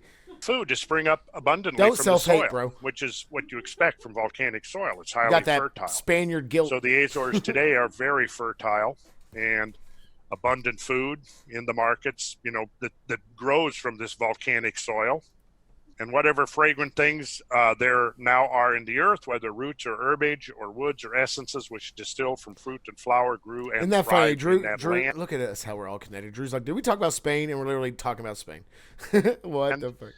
Unless you said that because of the video, but I didn't realize we were talking about Spain. Now, to me, this is very interesting. He describes how on the northern part of the islands where you had the mountain ranges, they constructed a vast complex of canals and aqueducts to bring the water to the south to the low-lying fertile plain, which was to the south, sheltered again from the north. We saw last week how just the way I like it. The Gulf Stream wrapped right Face around down, ass up. Dona and a Plateau park, region, Cadiz, right? Spain. And then again, you would have had the mountain range to the I wonder north, if it's which near would the have also Azores, helped to the shelter Azore it. Islands. Open to the south, which would have almost created like Azore, a whatever the natural fuck that is. I passive assume it's solar islands. collection topography. Yeah, you said So island off. he Portugal. describes how they built a series of aqueducts to bring down the water. On Madeira, we All right, see bro. Can we go? Fuck the Contain the water. city. And there were many temples built and dedicated to many gods, and gardens and places of exercise. even there is little jurisdiction in Antarctica and such. Why is it still illegal for people to go there? What are they hiding? We should literally talk about Antarctica for an episode. Didn't really think about that. There's so many weird tales about Antarctica coming from very many different resources. I apologize. Different fictional medias, military accounts, scientific accounts from like people that go up there or down there, over there, whatever. Yeah, that's a whole other damn thing, but it's very interesting. But hell, look at Google Maps. They're like, well, that place they haven't gone there yet. They're taking pictures from space. Why can't we fucking see it? What are they hiding? Thank you, Alcatraz. Thank you. Guys, so it's in a way next to the gates. Kind of interesting that in the hold on. The gates? What gates? Those gates. Where's my Google Earth? Yeah. Okay. Yeah. So again, we marked right here as a possible area. We have 3 possible areas, 2 in the ocean, 1 actually inland for the location of Atlantis. And one of our landmarks was, basically off of Spain. So, yeah. Okay. So, I think if it did exist, this area. Hell, maybe maybe they're all true. Maybe the main island was here, the main island. And then there were other islands of Atlantis all around here. If they were taking over the Mediterranean, were they just going to be right here and go down there? No, you're going to fucking take over all this if there were islands to take over, which it looks like there still are, and go bam, bam, bam, bam, bam. It's like Civilization. Y'all ever played that? Fantastic. Azores and Madeira today, you find almost echoes. I call it echoes of Atlantis. Do I have this shit on like half? And the stone, which was used in the work, they quarried from underneath the center island and from underneath the zones on the outer as well as the inner side. One kind was white, another black, and a third red. And here we can see some of the different kinds of stones making up the islands. I'm not sure of the lithology of these stones. I imagine we'd have to get samples and get them tested, but I'm sure we've got some basalts. Yeah. I mean, I these appreciate are impressive valleys. No, I don't. Come on, man. But he's got so many videos. Hell, he's got having to do with legends 250,000 or followers folklore or subscribers. Or from vegetation, any of the other things that might have been like. Okay, very interesting. Thank you, Randall Carlson. Thank you, Space Jesus, for of course Portugal is the center of the world, according to Space Jesus. It truly is the center of all worlds within our world. But now let's go into the portion of the show I'm very excited for.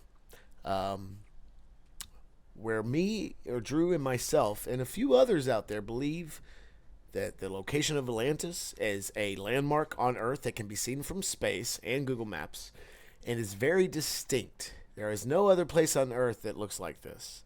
And as for it being tied to Atlantis somehow, let's go back to what I was saying, the different resources that could be found there, that could have been found there during its time when it was a fertile land, that can still be found there, the location and how it lines up with Plato's account. And other things. And even if Plato's account of Atlantis was allegorical, it's very fucking strange that this sort of structure, as it's known as the Rykot I think it's Rykot structure, the way they line up, it could be that thing with human brains. It starts with an A, the word apophanis or something like that. It's where your brain tries to connect things that shouldn't be connected. Well, this is, if it's that, then my God, that's a hell of a coincidence. But let's do this real quick here. Can I turn off these fucking labels? Excuse me. Look. Can you all see it? Can you all see something coming up? Some weird big... there's a big scar in the earth, but hell, there's other big scars. Okay. And look at all this sediment that moves into the ocean. Very interesting. Let's go a little closer. What? Yes. Oh, I'm sorry. Enhance. What is this down here? Now, this is also known as the Eye of the Sahara. Looks like a fucking eye to me. Let's keep going. So, if you saw this from the ground, this wouldn't look like this at all. You can see this from space. You can see this from space. So it's very fucking big. We're talking about pretty big, but I'm seeing a lot of cylindrical patterns here. Circles within circles within circles. And it looks like, if you look right here, as in the one picture, There's more pictures of the eye. There's the one picture of Atlantis of a canal going south into the ocean, which again, that's a pretty long canal if that was the case. It looks like all this sediment is being rolled back into the ocean, as if the waters possibly came in miles inland, crashed into everything, and pulled itself back. That would have been a hell of a fucking tsunami. It's having a staring contest with the face of Mars and the hexagon of Saturn. Who will win? Shut up, Drew. Stop it. Hexagon of Saturn. Now that's like 3 episodes of CTO. Storm of Jupiter. Mm-hmm. But look at this. The Ricot structure. Absolutely.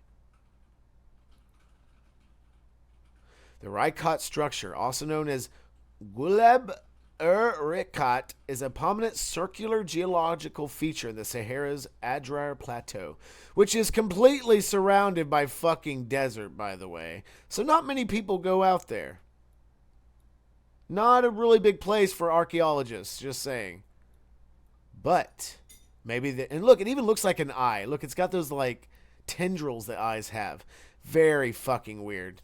So yes, the Eye of the Sahara, the Ricart structure. Let's delve more into this possible location. Okay? Does that sound good to you all? I'm excited. This blew me away. So I have one very strong source, an ex-military veteran who himself went to Egypt plenty of times and many other places, who got to see parts of the Sphinx and the temples of Giza, or the pyramids of Giza and other locations that most people have never seen, most people have never taken pictures of, that you'd ever see in the news or anything. Oh my God, Dexter. But this guy, I think, is the real deal. He's been doing this YouTube shit for a while. This video is from 4 years ago, and since then, he's made 16 videos dealing with Atlantis. And funny enough, even mainstream news has piggybacked off his findings. I wish this guy would fucking copyright his findings or something in a books or peer-reviewed or something, but maybe he already has. Maybe he has here recently. He talks about Antarctica as well, but he specifically believes or theorizes strongly that the Ricot structure is indeed the modern-day location of the lost city of Atlantis. So this part of the show is going to be more of just kind of reacting to his first video. I apologize again. I don't like necessarily doing that for CTO, but these videos of his findings are so astoundingly convincing. Not 100%, but they are very convincing that I think he is worth listening to. So he's got anecdotes. He's got other different studies he's looked up. He does his research. He's a very good YouTuber. He's one of the good ones. So let's give Bright Insight. That's his name. Let me give you all the link to this video here. Check out his YouTube if you don't know about this guy. Bright Insight, amazing guy. Doesn't just talk about Atlantis, talks about all sorts of shit. Please give him a sub on his YouTube and check out his videos. Those ripples, though, are fairly likely collapsed walls. Looks like an impact crater. Maybe as well, yeah. Geological feature. Right, geological feature. He also located another room underneath the Sphinx, I think. Yep. I don't think he was allowed to go in it, and if he did, it was for a very short amount of time. But most of the historians and archaeologists don't talk about anything under the Sphinx, and this motherfucker goes in to a little compartment, which was also blocked off elsewhere in the compartment. Mares eat oats. Absolutely. Like he lifted a stone. Oh, the room was under the one. Yeah, absolutely was. Oh, shit.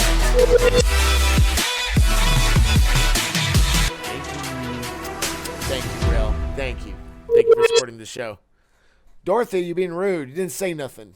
You lazy bitch. Thank you. Yep. Yeah, we're getting into the part of the show I think most of you will thoroughly enjoy if this topic interests you. Again, Bright Insights, ideas, We appreciate your generous help, Revolutionary Renegaderel. Arigatou. Renegaderel. She's trying, you all. But yeah, I think this video is really going to inspire some of you all's brain juices to start flowing, because this shit is pretty convincing. Again, don't believe 100% of any of the sources we read. Trying to distill truth from all these different sources as much as we can. So enjoy. I'm going to go pee-pee, get more drink. I'll be right back. Enjoy the vid. Love y'all. Thank you for being here tonight. Not only did the lost city of Atlantis actually exist, but its true location has been hiding in plain sight for thousands of years, completely unnoticed. As we've been looking at all the wrong places follow for Rel. its location since He's trying to get that everyone affiliate. assumes He's that it almost must there. be Go under the follow ocean him. somewhere, Watch him, damn it. such Talk as in to the the depths man. of the Atlantic Talk to that Ocean man. or the Mediterranean Sea, which have long been considered to be the most likely places for its existence. And no, I am not about to suggest that Antarctica is the hidden location of Atlantis either.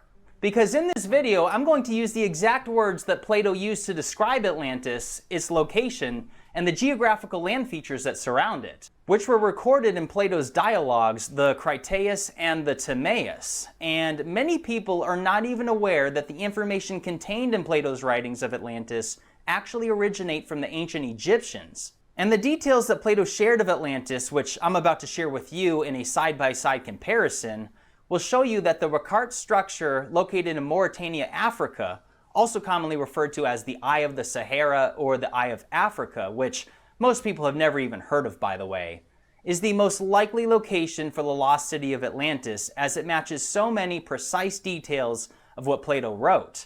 But it must first be mentioned that according to mainstream academics and historians, the legend of Atlantis is simply fictional and has been commonly referred to as a myth or even pseudo-history, which completely contradicts Plato and Solon, which described an empire referred to as Atlantis, which was known for being technologically advanced, with noble and powerful people possessing vast wealth, luxury, and knowledge, and even military superiority, and is described as being destroyed in a single day and night of misfortune, which caused the island of Atlantis to disappear into the depths of the sea, related to a massive earthquake and likely a tsunami. So first things first, Plato received all the information about Atlantis from Solon, who was his ancestral relative separated by 6 generations. Solon was born in Athens, Greece some 2,600 years ago and was an Athenian statesman, lawmaker, and poet, remembered particularly for his efforts to legislate against political corruption and economic and social decline in Athens. He was known to be a person of wisdom and outstanding character. In Solon's later years, he traveled to Egypt in the search of knowledge, and Egypt at that time had the longest documented historical records available.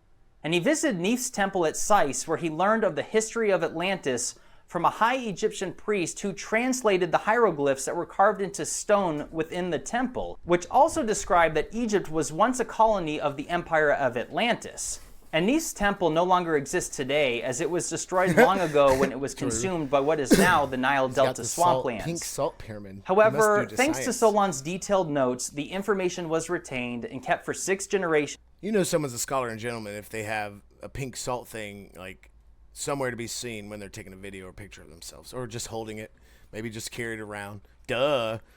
Within Plato's family. Yo, Sinner, what's happening, buddy? Thank you for coming in. We're in the second half of our show tonight. We were talking about a very strong case of where Atlantis could have been. This is Bright Insight, an amazing YouTuber, in my opinion. We've talked about it possibly being near Portugal, talking about being out in the middle of the Atlantic, being other places, the north of Europe. But this, the Rakart structure, the Eye of the Sahara, geographical location in Africa, is a very strong candidate, and here's why. And again, it's not on the ocean, it's on the land. So let's see why it might work out. Let's see. But thank you for coming in. You got one in your pocket. Yeah, a little mini one so you can breathe better. There you go. It was published by Plato himself in the Critias and the Timaeus dialogues approximately 2,400 years ago. So one of the first things to point out is the supposed date of Atlantis' destruction according to what Solon had learned while visiting Egypt, which was that the event that destroyed the lost city had occurred 9,000 years earlier, which is a very interesting time frame, considering that Solon visited Egypt 2,600 years ago. And 9,000 years plus 2,600 years equates to 11,600 years before. The Younger Dryas event. I brought this up in Discord earlier today. It was a comet supposedly that hit Greenland. There's actually scientific evidence to support that there is definitely a crater under the ice, miles under the ice in Greenland, that caused a giant tidal wave to take over most of the Earth and create an ice age, of which the ice age did start. And it didn't really last. It lasted a couple hundred years, but it started and or ended around 12,000 years ago. And Yeah, like I was saying earlier in the show, if it was 9,000 years before Plato, then it was, around 12,000 years ago when supposedly the Younger Dryas event happened. Very interesting. Let's keep going. Present time today, which just so happens to coincide with the Younger Dryas climate catastrophe, which of course I've discussed in many other videos. Long story short, to anyone that's not familiar or new to the channel, there was a massive change in global temperatures, sea levels fluctuated, a massive extinction event of 75% of mammals in North America occurred. There's even evidence of global fires said to have been larger than the ones that occurred during the extinction event that killed off the dinosaurs, scorching at least 10% of the Earth's land surface. The evidence for this event is scientific. Well, what if the globe kind of switched it up? What if Antarctica and what if the South and North Poles became like the equator? Everything else would turn into ice, yes? So that means Greenland at some point probably, like you said, was legit fertile like Antarctica was. It's happened before, folks. It's going to keep happening. Sorry. Spoiler alert. Overwhelming and is likely related to a fragmented comet. Well, again, the word climate change to me is, you can't even say it, is a half-truth. Climate change is such an arbitrary, vague, generalized term. Climate change. Well, what change? What kind of change are we talking about? Good change, a bad change? A hot change, a cold change? A change when? It's a climate. The climate is changing. You know what I mean? Or global warming. A little bit more specific. But again, it could be a warming and then cooling, or you know what I mean. It is retarded. They're also saying that the tilt is happening because of all the underground. Whatever. Yeah, those places up in the icy north have shown the remains of flowers. Yeah, absolutely. Bacteria, even in Antarctica. Viruses. I think.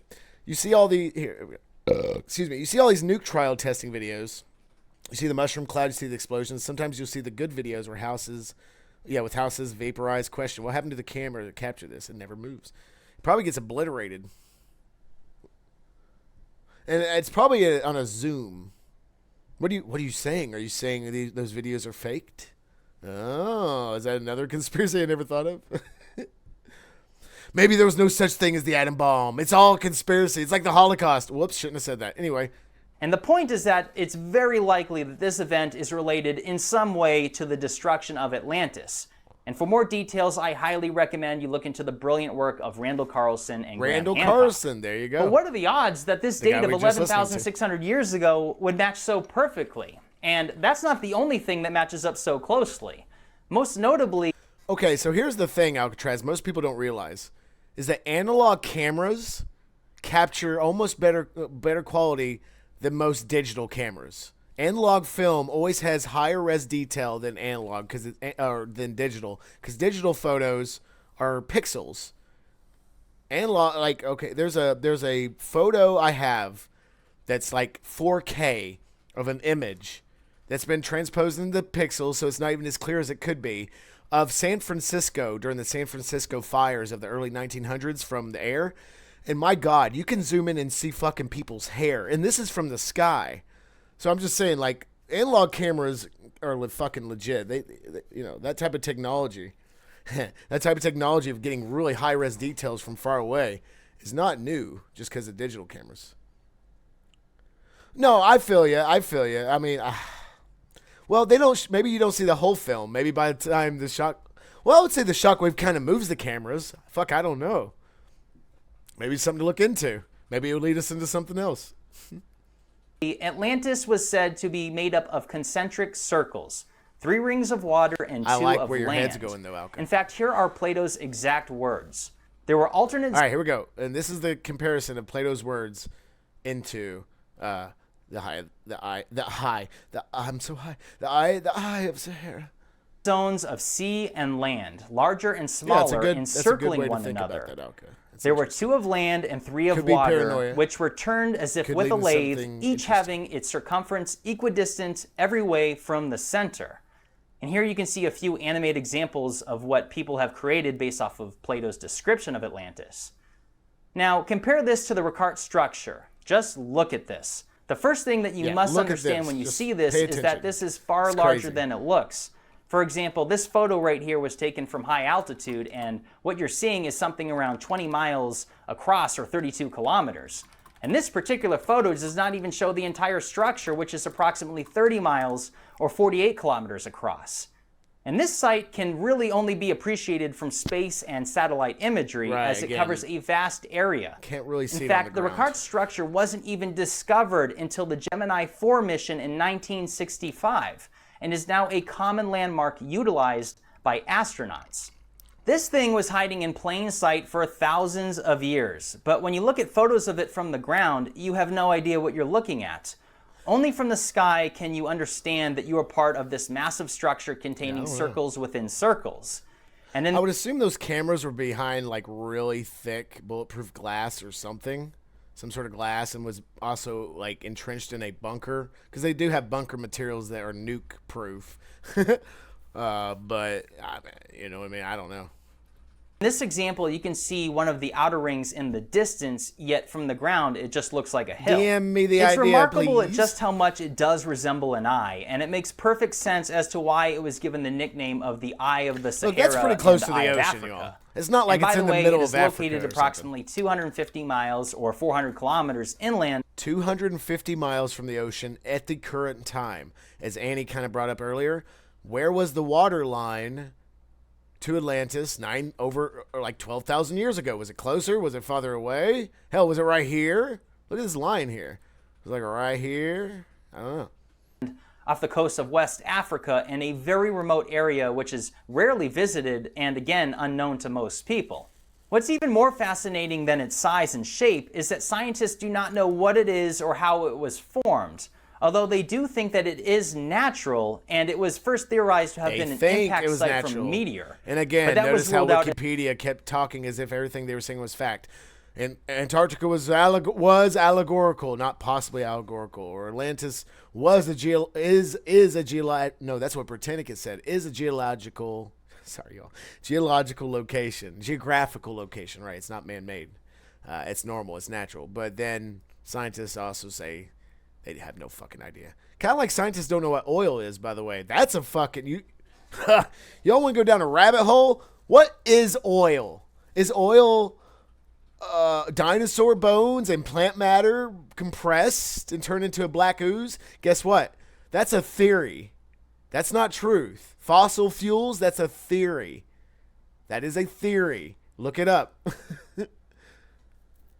I think it could be all this dead matter and stuff, but I think there's more to it than that. That's a whole rabbit hole that has nothing to do with this episode. As there is no evidence even of an scientists impact. don't have 100% In fact, idea scientists have as to, never like, seen where it anything really like comes this from, anywhere else why it's throughout the around. entire world. Their number one guess is that it was probably Oil is the lubricant / blood of the planet Earth. Spoiler alert.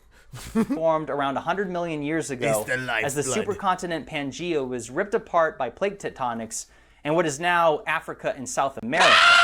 They theorized that molten rock was pushed upwards Absolutely. towards the surface, Absolutely. but never made it all the way through, thus scary? creating a dome of rock layers. And they suggest that at some point Maybe around Cthulhu 100 does million years exist ago, within the Earth. Oh eye my of the God, it's structure his blood. erupted, collapsing the bubble which makes up the center part of the structure, and erosion did the rest of the work to create what you see today, which lots is of water clearly erosion. heavily eroded. Lots of water erosion. But it's 250 miles away from the coast. But this, of course, is all speculation as it cannot be proven. And again, we've never seen anything like this anywhere else throughout the world. But here's where things start to get really interesting. Yeah, here we go. It just so happens that the Here's the diameter measurements. of its Very outer circle important. is approximately 23.5 kilometers or 14.5 miles, which is basically equivalent to the size and dimensions provided by Plato when converting from stadia to modern measurements. So, and as we read, yeah, almost exact. And again, erosion, tectonic plate movement. All this could have just a little bit made the dimensions differently, but that's pretty goddamn close. Moving on. For example, the circular island of Atlantis was described as being 127 stadia. Well, one stadia is 607 feet, and 607 feet times 127 stadia is 77,089 feet. Convert Which that is around measurement, 14 and that miles, is 23.5 kilometers. I measured this numerous times on Google Earth, and I got anywhere from 21 kilometers to 24 kilometers. Most of my measurements were 22 kilometers, in Still diameter. very And fucking again, round, though. this is virtually identical to Plato's and Solon's documentation. And although my own measurements through Google Earth cannot be considered exact, it is unbelievably close. So where we're at so far is that the Ricart structure matches Plato's description of having 3 circles of water and 2 of land, which is what you would see at the Ricart based off its design if there were water flowing into it. And not only that, the diameter of the outer circles matches the size described by Plato within a very small margin, if not identical. But this next detail that Plato describes is extremely... Again, this is what I thought was most important to convey to you all. See if you all think it's as important as I'm making it out to be. But so we got one measurement basically on the fucking money. Next. Interesting. He stated, in quote, "The mountains of the island of Atlantis was celebrated for their number and size and beauty," adding that the surrounding mountains of the city flowed with rivers. Okay. And this part of the island looked toward the south and was sheltered from the north. So he is stating that the mountains were on the north side, sheltering the city to the south, which is exactly what you see at the Ricart. And the mountains are on the north side, but not only that.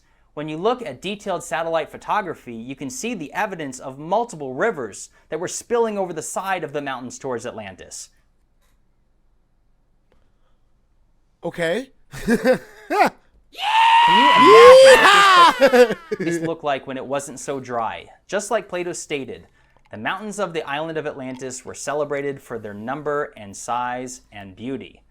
And it's a shame that the Ricart is so remote and visited so rarely, as there are so few pictures available of the view of these mountains when standing at ground level. But I can just imagine that these mountains were lush and beautiful green with rivers and waterfalls pouring over these mountains. And the rivers were clearly there. We can see that. So it's certain that this place once looked like much Mars. differently than There's the barren... There's a lot of like possible evidence that Mars has had and may still have rivers and shit like that. Like little veins, like roots. Dry desert that we see today. And this clearly matches Plato's description, and it becomes even more compelling when you consider that Plato stated that the city of Atlantis opened up to the sea at the south. Well, look at these photos, where you can see that there is an opening at the south of the Ricart structure. Filled with sand. So if there was once and water look, here... I love this. This is a more elevated topography sort of picture here, showing the elevation of different parts. So as it clearly indicates here, under the sand is a depression, as if it was a canal, and it looks like it goes out this way. A little bit more landmass. Yeah, so like look, it literally goes out to the west slightly, and then goes directly south. All right. Third point taken. Let's keep going. And if it neighbored the sea, this would further match Plato's description. I mean, doesn't this match what a waterway outlet would look like? And not only that, doesn't the entire region look like it was blasted by flowing water or a tsunami? You can see the striations in the land going from west to east from the ocean. I mean, look, so that's 250 miles in.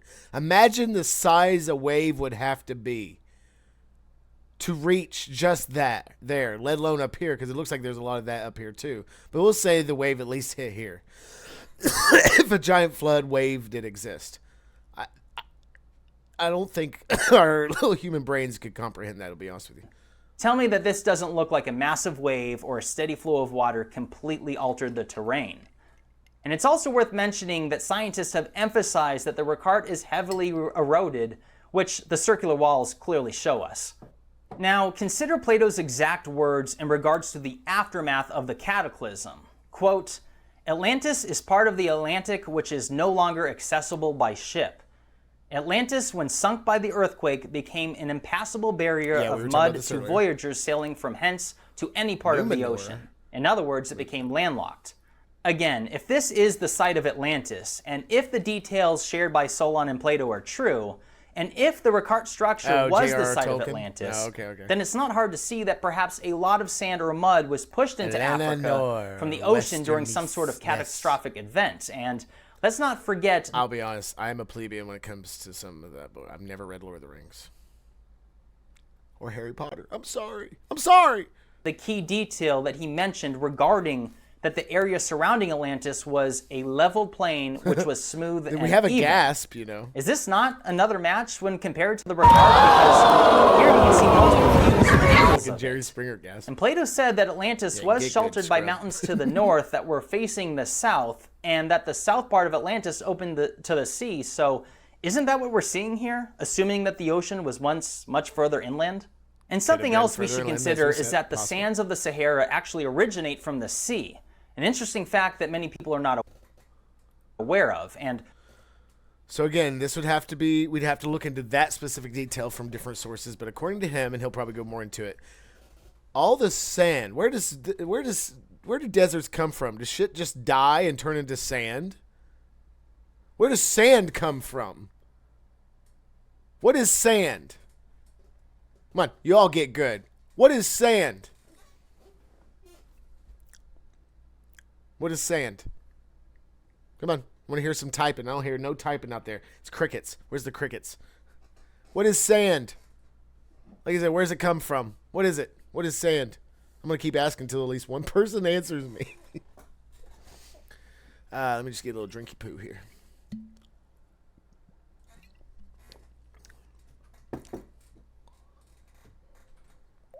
We got one guess. Shells, absolutely. I think that is a large majority of what sand is made of, is broken down and eroded shells. And here's the definition, according to Nessie. Sand is a granular material composed of finely divided mineral particles. Sand has various compositions, but is defined by its grain size. Sand grains are smaller than gravel. Okay, we need more, though. A granular material composed of divided mineral particles. Which ones? But yeah, I think shells is definitely one of it. Bone matter, probably from fish and other things. Plant matter, coral matter. It's all this matter turned into little balls of sand. Where does sand come from? Yeah, maybe we should have a whole episode of where does sand come from. Yeah, I know, Nessie. You said that. That's fine. Mineral. Okay. But regardless, okay, so which would also Mexico and Nevada and all that. But anyway, that's a whole other thing. But if sand comes from the ocean, then it's possible that with a wave and erosion and earthquakes and floods and stuff, water coming on land and leaving would leave sand. But to think the Sahara, maybe not all of it, probably not all of it, but a lot of the sand and desert was actually left by a giant fucking wave is almost unfathomable to me. To think a wave that big could go over the whole portion of Africa from one side to another. That's terrifying. That is absolutely that's more terrifying than the Illuminati or any of the other or the Hollywood elites or any of the other shit we talk about. And there's a reason for that. I bring that up. That'll be for a later episode. But certain parties know about all this shit, by the way. And they know it's coming again. But anyway, depiction of sand, glass, dune, quartz, volcanic, biogenic coral. Absolutely. Yep. Mm-hmm. Ovaltine. Awesome. A lot of Ovaltine in sand. But yeah, so sand comes from the ocean. Sand. Why does Africa have so much sand? Because it came from the ocean. Was Africa under the ocean? Did a wave hit it? Let's find out. Just to give you a comparison of just how massive this region is. Annie, absolutely. That's what I think. Maybe it wasn't placed there by a wave. Maybe the ocean. Oh, yeah. One or the other. Like, it could have all been underwater there for a while and then receded. Or possibly was left by a giant wave. Of which is kind of evidenced with the whole way the soil kind of goes back into the ocean. At least on this part of Africa right there. But yeah, compared to the size of the United I think one or the other is definitely the truth. States. Perhaps the remnants of Atlantis are now under the Sahara Desert. LOTR stories. Now here is another geological detail that matches Plato's description. All right, he so stated, here we go. Another point.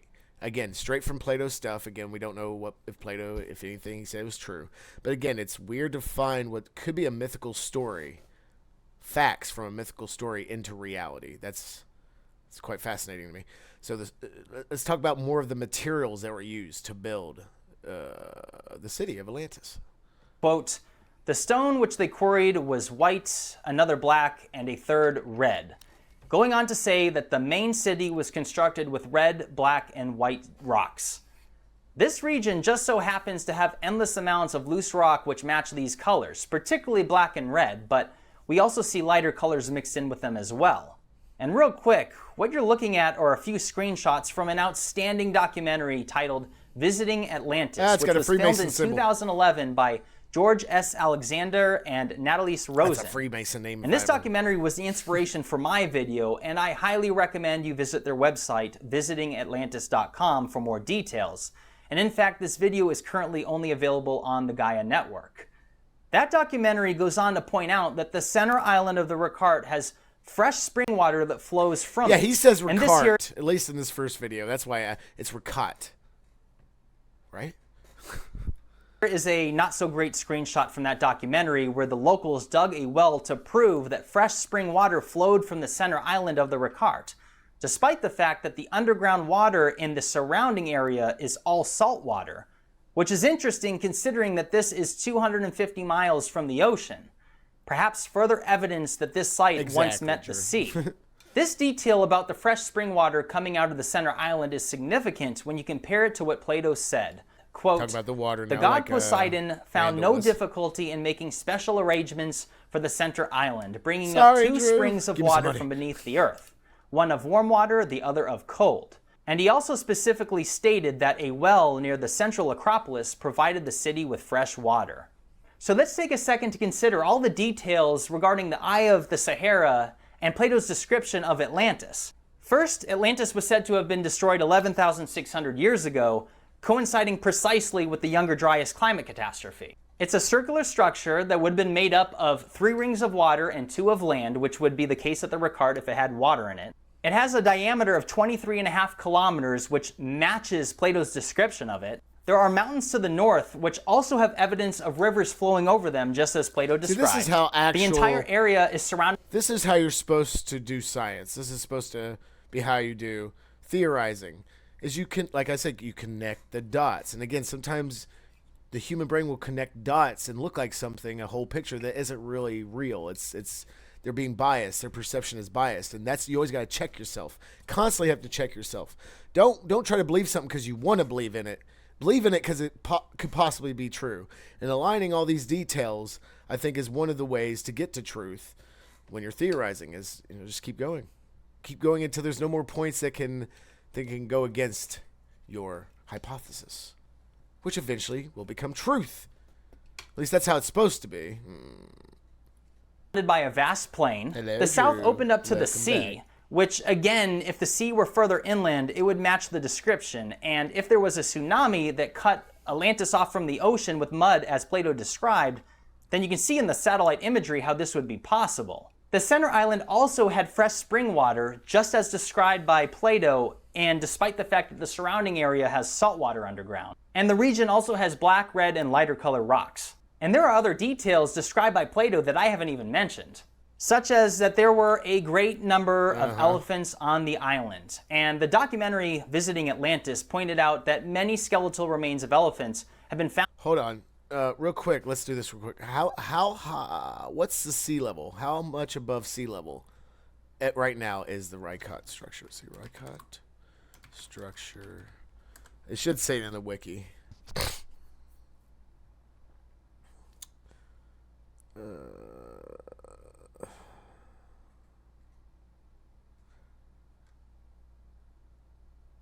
Because I was thinking about what Annie was saying. That what if the north of Africa was actually kind of underwater, and this was above sea level enough, at least current sea level enough to be kind of like a mountainous area, higher region, where when the water was around it, it was an island, essentially. The tops of mountains are islands. Depends on where you are and what time it is. I don't think I can find it here. Sea level? No. Sea. Okay. No. Well, if anyone out there knows how high above sea level the Ricart structure is, I would love to know. Just curious. Anyway. Found in the area and are even depicted on ancient rock art in the area as well. And there are other details. There's ancient rock art of elephants in the area. Listen to me. I'm going to tell you all a secret. This is a Freemason secret. And again, me telling a Freemason secret, not being a Freemason, it doesn't matter. It can't be taken serious. The Freemasons knew that humans had civilizations before the last ice age. This is one of their high degree secrets. I believe what you want. I don't care. But it's interesting. Think of it as fiction if you want. One of the secrets is they know the real past. Freemasons, historians, they're all the same. They all work for the same intelligence group, you could say. Regardless of that.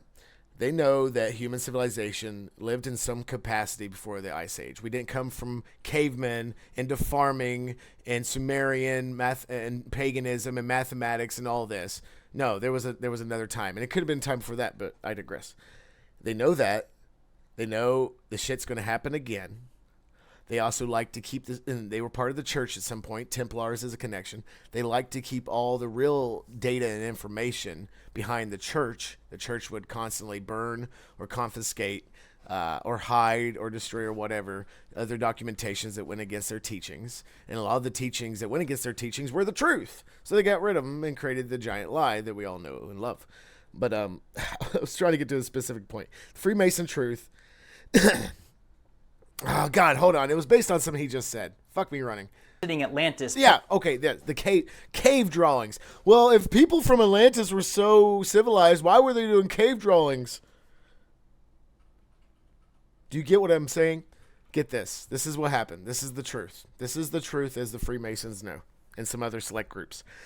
We had human civilizations, advanced, whatever. Even a world government, you could say. Some giant catastrophe happened, destroyed 90+% of human civilization.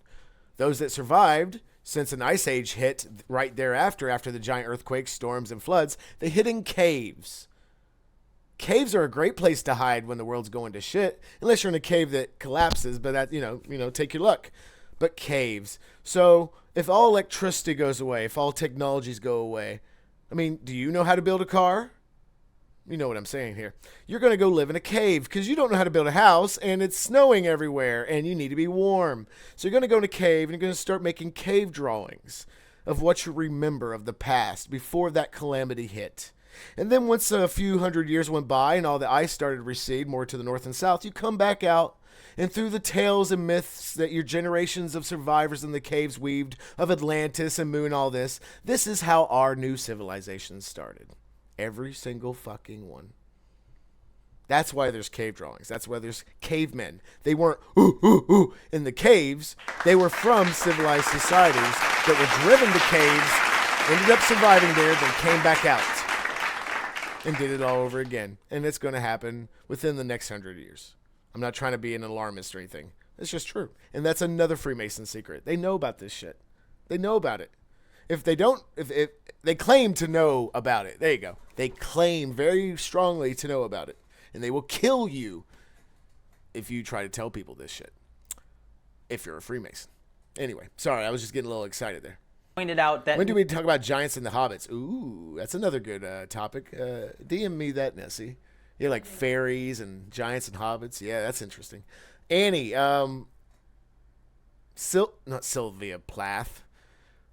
I always forget her name. She swore that she saw fairies in England in a taxi ride. And she brought it up to the taxi driver. Her little anecdote was she brought up, hey, I saw some fairies out the window in some bushes. What looked like fairies. And the taxi driver apparently replied, yeah, they're all over the place.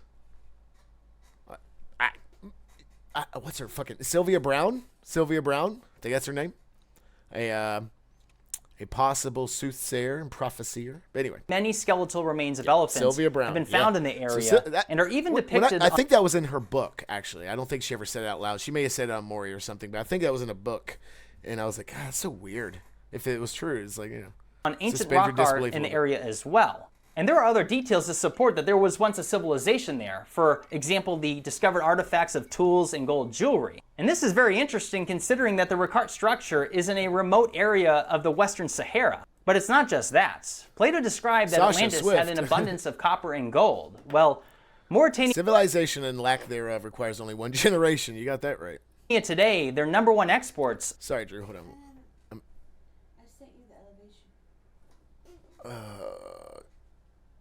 Where, in chat? Hold on, I'm going back real quick. Sorry.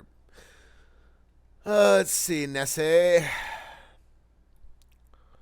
I'm just going to look at it over here real quick. Fucking cookies. Oh, come on. So the elevation, the Rykot structure, not including the mountains around them. Let me pull this over here so you all can see. So it's not just hearsay. Wonderful, Nessie. Topographicmap.com. I love it. This is the real data right here. Bam. Okay. So the elevation, and this is just me not trying to prove anything. I was just curious, getting a little bit more details. According to this graph, the Rykot structure is around 406 meters, at least the water parts, and is more about 470 meters above sea level. I mean, that's pretty high above sea level. But as Annie was trying to say, or as she did say, if the waters were a bit higher back then that was definitely high enough to possibly be an island. That whole area right there. What do y'all think? That's all. And look, like green, like 34 meters. So look, 34 fucking meters. Look at me. Look at me. From here, all this green was underwater probably not too long ago. We're talking hundreds of years, if not thousands of years. But all this, 34 meters, all this shit was already underwater. So I don't think it's beyond the stretch of imagination that the water could have been up to like here at some point. Like cutting the nose in half. Almost making it look like an island, like a round island. Cutting like, you know what I mean? Just speculating, guys. Having fun. I like speculating. Yeah, hobbits, drawing with chalk on the driveway with my kids yesterday, includes animals, heck, including dinosaurs. I was thinking about that, doing that with audio. Civilization and lack there. Sorry, guys, I'm lagging on the chat here. No, it's not like fairies. I mean, the actual giants and hobbits. No, I feel what you're saying, but I was just saying an episode going across, like, different creatures of myth. But yeah, the whole Smithsonian hiding the giants' bodies and shit and their bones, that's real. That's real life. That's not conspiracy. But I'm going to have to prove it, I guess. Mia Khalifa. No, Patch. Go back to the sexy shed, you sycophant. There's no Rykot structure. That's where Genova lives. Sophia. Scary. Vern. Sorry. You're going to have to alert me. Okay, anyway, back to the video. But this shit's fat. We probably, let's see, where are we at? 2.5 hours? Might end early again. We might watch a part of another video, but there's 13 videos of his research into this topic. Fascinating stuff. Are iron, copper, and gold. Now, obviously, when you consider everything that Plato said about it, the Rykot structure is a very compelling case that must be considered. However, there is one significant... See what he just said? See how he fucking worded that? See why I like this guy? And he doesn't always word it like this. You know, he might get excited and talk in generalizations. Listen to what he just fucking said. When you consider everything that Plato said about... This is how you know you can trust someone. Usually the way they talk. With the intent. The way someone talks shows their intent. If you know how to read people.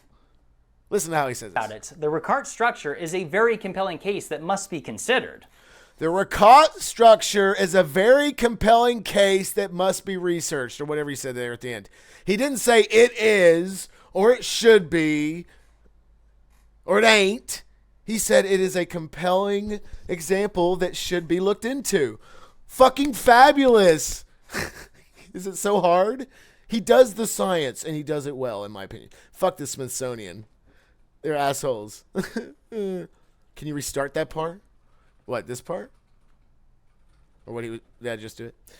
Yeah, the beautiful brown, deep brown eyes. Right, he says it's compelling. Again, the word compelling could be hyperbolic in nature, could be rhetorical in nature, but it is compelling when you compare and contrast the differences and mostly the similarities of Plato's recount and the actual Rykot structure and its surroundings. You're right, Nessie. Yeah. I feel you. Yeah, sorry. With the cave drawings and stuff, I'm sorry, I didn't mean to do it. I need to have a spoiler alert CTO thing where it's gonna be like flashing spoiler alert, and then you can like mute me or turn me off during the spoiler if you don't want spoilers. about life and existence, and then you can come back. Maybe it plays an ad. It'll play an ad for you. And there are other details to support that there was once a civilization. No, Annie, I'm talking about the institution, not like the museum for the masses. But no, I don't. Unless we went to one. Where is it? Is there multiple Smithsonian museums? Are you talking about the one in Chicago? I remember going somewhere in Chicago. There, for example, the I'm discovered artifacts of tools and gold jewelry. And this is very interesting considering that the Ricard structure is in a remote area of the Western Sahara. But it's not just that. Plato described that Atlantis had an abundance. Probably not. I've been to maybe 3 or 4 museums in my life, like actual museums, not talking about like the kids museum down in Lexington or something. But in gold. Well, Mauritania today, their number one exports are iron, copper, and gold. Now, obviously, when you consider everything that Plato said about it, the Ricard structure is a very compelling case that must be considered. However, there is one significant detail which would exclude this site as a possible location of Atlantis. Hold on there, son. Did I even go back to what you wanted to hear, Nessie? Yes. It says, the Smithsonian Institution, sorry, I'm just reading off this real quick, or simply the Smithsonian, is a group of museums, education, and research centers, the largest such complex in the world, created by the U.S. government for the increase and diffusion of knowledge. In 1846? What the fuck are you talking about? You just telling on yourself? Hold on. It's a government-created institution. Your history is being created by your government. Whoopsie! World history is being created. Hold on. Let me wrap my brain around this real quick. A U.S. government-created institution that diffuses world history. What are you going to tell yourself? It does say, Annie, location, Washington, D.C., it says Chantilly, Virginia, New York City as well. Anyway, moving on. Christ's sakes. No, I'm sure the museum is pretty cool. No, I don't doubt it. They like to put on a show. Many people do because we know A, this is clearly B, but it turns out we don't actually know A. So we know the Smithsonian destroys artifacts and hides facts about history. Yeah, it's owned by the government.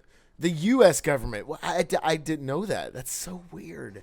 I thought it was based in the Middle East or something. I'll be quite honest with you. Like the main offices or something.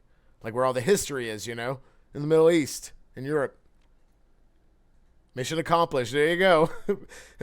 Thoroughly diffused. Thank you, Smithsonian. To spread or scatter widely or thinly. Disseminate. Thank you, Patch. And again, that's important too. We must all be on the same page when it comes to definitions. We don't have to agree that definitions are infallible facts. Again, they're just verbal observations. That's what definitions are for, to try to explain the world around us and the things that happen. But, yeah, we all need to be on the same page, though, at least when it comes to the language we're using. If we can't get on the same page, at least with the language, we're doomed.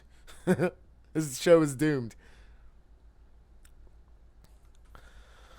And that is its elevation being 1,300 feet above sea level. Yeah, Drew's pretty and even though the Earth's sea levels were some 400 feet higher during the height of the last ice age, that is still a considerable gap. He's wake, that is unless the geography of the region was much different and the land was pushed up due to the movement of plate tectonics, which, let's not forget, the theory proposed by scientists as to the formation of the Ricard structure was that it was, quote, uplifted by molten rock that was pushed towards the surface from underneath. Did that fly over my head? So consider Antarctica as an example in that the bedrock that sits below the continent laying underneath the ice is rising.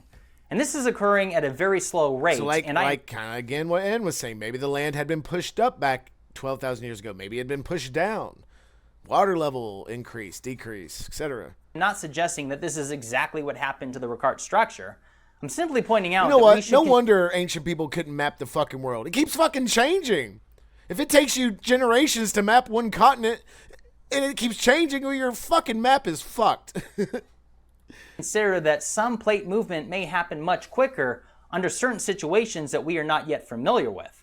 I mean, we were shocked to learn that the 2011 Japanese earthquake and that big earthquake that happened back in 2011 moved Japan's coast 8 feet, also shifted the Earth's axis, according to CNN. Again, we have to look up these articles, et cetera, et cetera. Moved the coast of mainland Japan by 8 feet. Drew, you know, that's probably the safest thing you could say. Spoiler alert, something crazy definitely happened to the Earth just not too long ago. Yeah, there you go. Well, I think that's, you know, that might be the roundup at the end of tonight's show. You know, we'd like to do a roundup of what we can take away from each show. That might be it. Did a little early, that's fine. But we need to know something crazy happened. Some shit went down, and it's possible it could happen again, but that's a whole other episode. I don't like to fearmonger, but you gotta grow up sometimes. Moments, and even shifted the Earth's axis.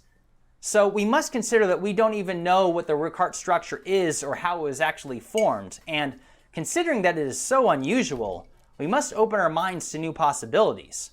If the Ricard structure is indeed Atlantis, then we have to ask ourselves whether this unusual land feature is natural or could it be man-made? Is it possible that what we're looking at is a man-made creation, or perhaps could it be a combination? A very unusual land feature that right. Excuse me. There's a whole other video he goes into what he just said there, and I'll go back. But he's like, is this completely man-made? Is it completely natural? Or was it man-made on top of something that kind of resembled that? You know what I mean? So he goes into a theory about why Atlantis, if it did exist, why it was actually built there. What's actually under the eye. The black blood of Cthulhu. Hold on, what we got? All of humanity, except the astronauts and mermans, live and breathe within the Earth's atmosphere. The knowledge of the Smithsonian dwarves was disseminated over the Earth with the same ubiquity as that of the atmosphere. Thought I was pretty transparent there.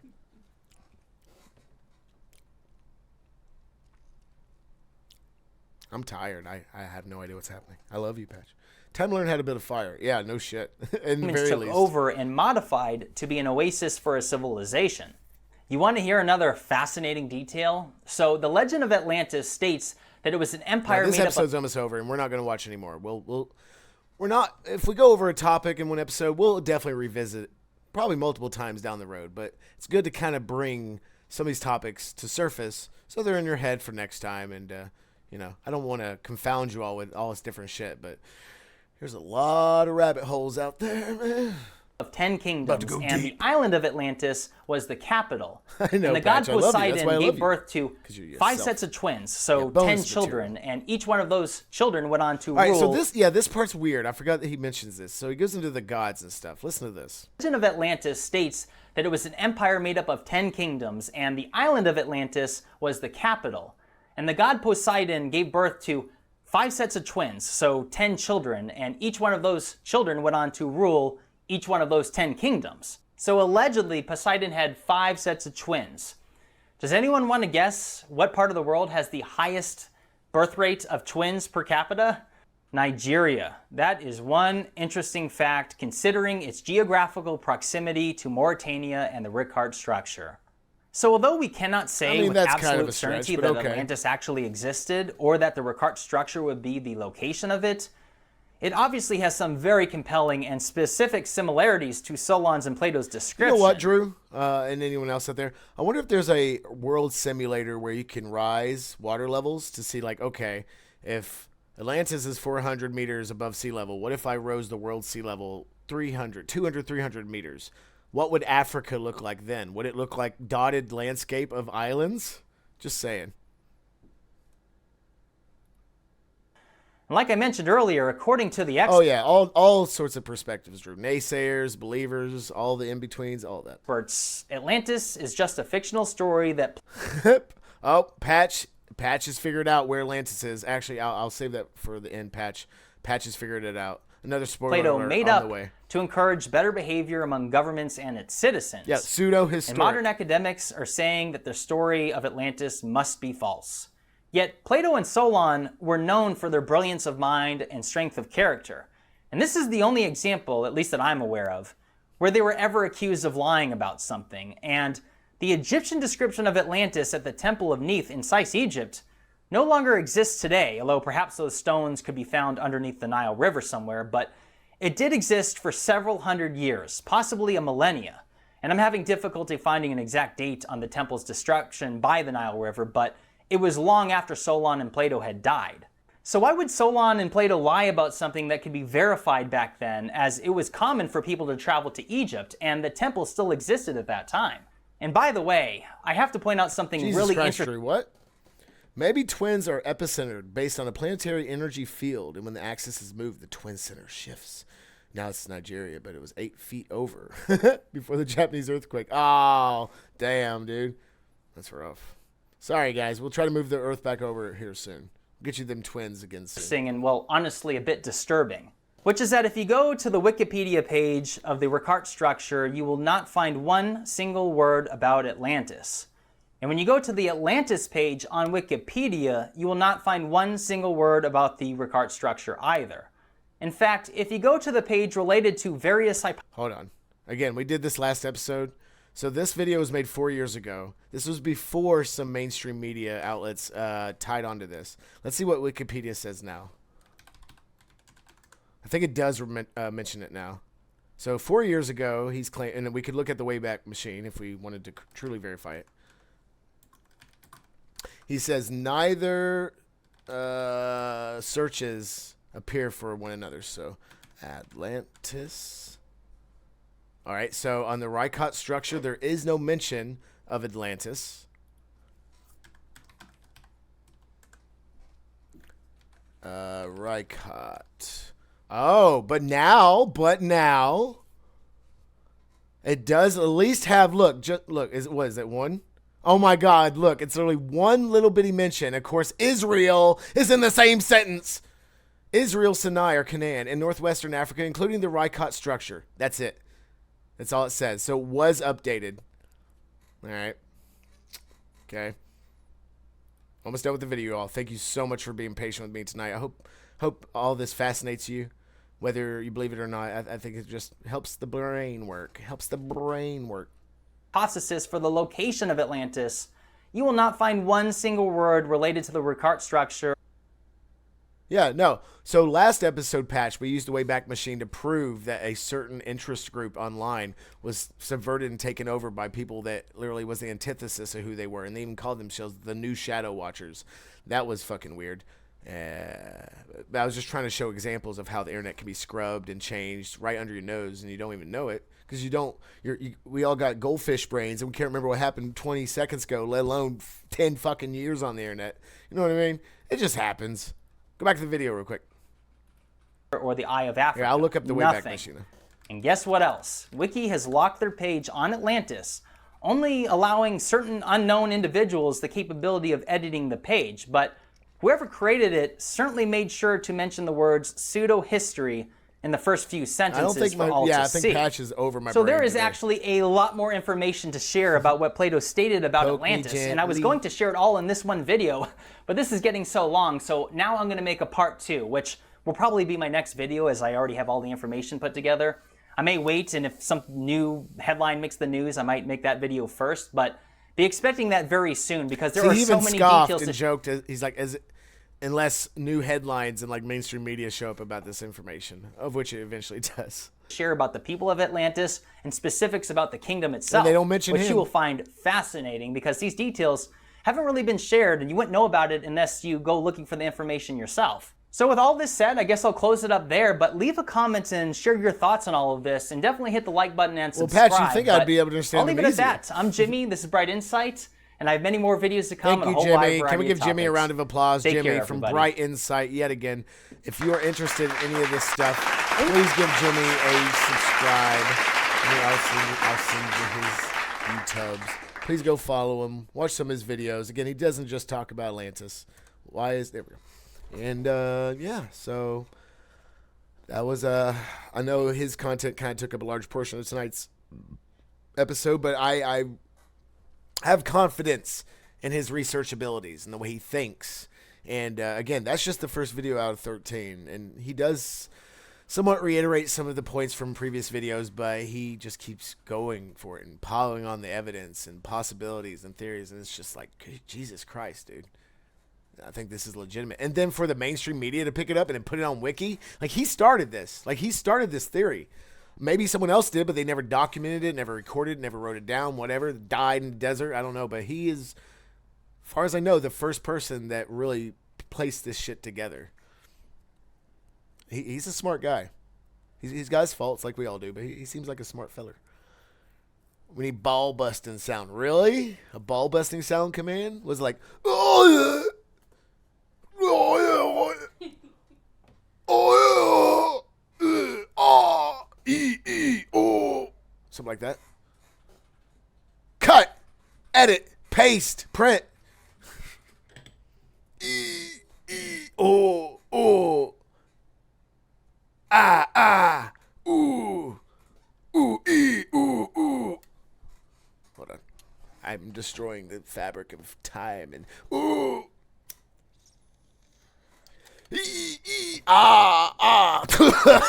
Okay, I'm sorry. But yeah, okay. I think that's tonight's episode. Get the internet off. No, turn it back on. We're not done yet. We got to wrap it up. What is this, Banjo Kazooie? a Joe Pesci. What? We need a Joe Pesci like a clone? I'd be for that. Let's see. Okay, turn that off. I love this elevation chart, by the way. Very interesting. I'm going to actually keep that for later civilization episodes. Right, Wayback Machine. Let's look at this real quick. Let's verify it for ourselves. To verify what Jimmy was saying, that they did not mention Atlantis. They did not mention Ricat structure within the Atlantis wiki page in 2019. For those that know nothing about the fucking Wayback Machine, you know what? You know what's truth? This website. I mean, hell, it could be edited. It'd be very hard to edit some of this shit on this website. I mean, it would take meticulous work, of which there are humans out there that do all sorts of jobs, and I wouldn't put it past them to edit even this shit. But this takes screenshots. People save screenshots. People save screenshots of different websites in different years, at different months, and different times. So you can go back and see how MySpace used to look compared to how it is now. Or if you are more of a researcher, you can see the differences in narratives or ideas or definitions or knowledge or any of this from how it used to be to how it is today. So at that point, it's up to you to believe one or the other or neither, you know. Home Alone, Joe Pesci. Yeah, that was the best Joe Pesci. Well, I liked him in Goodfellas, I'll be honest. A Bilderberger, is he? He's a Bilderberger Stein. He is of Italian descent with family origins, both in Turin and Aquilonia, in the province of Avellino. He's Avellino. I wonder if I could find my MySpace page on the Wayback Machine. I don't think so, but yeah, of course I remember. I loved MySpace. Fuck Facebook. I actually liked MySpace a lot. So Wikipedia, what? /Atlantis? Help me, Patch. Huh. How should I set up the search? I'm missing the jokes tonight. Sorry, I guess I... Oh, I think he was quoting me. Well, yeah, I do remember, though. Well, it'd be nice if I spelt the words right.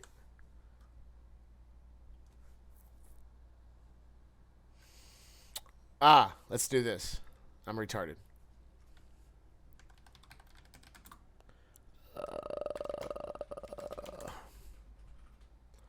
We use this. We put this in here.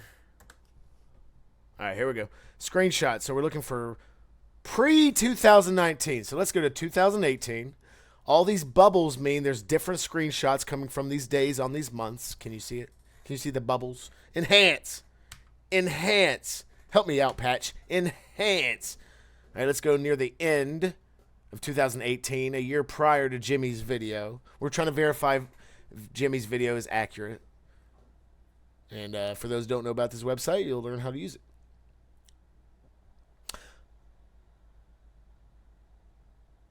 Shut up, Nancy. Screw all y'all, man. Okay, hold on. Stop. All right, we got 2 screenshots here. Now, can I do a Control F on a Wayback Machine page? So as you can see here, look, it hasn't. Oh my God, fuck off. All right, I'm gonna do a search. Rycott.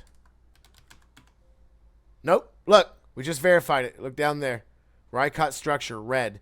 So Jimmy's video saying that Wikipedia's Atlantis page did not mention the Rycott structure until after his video. Now, guess what? I'll do you one better to end tonight's episode, and then we'll go into the conclusion. I'll do you one better. Let's look up Jimmy's video and see exactly when it was posted.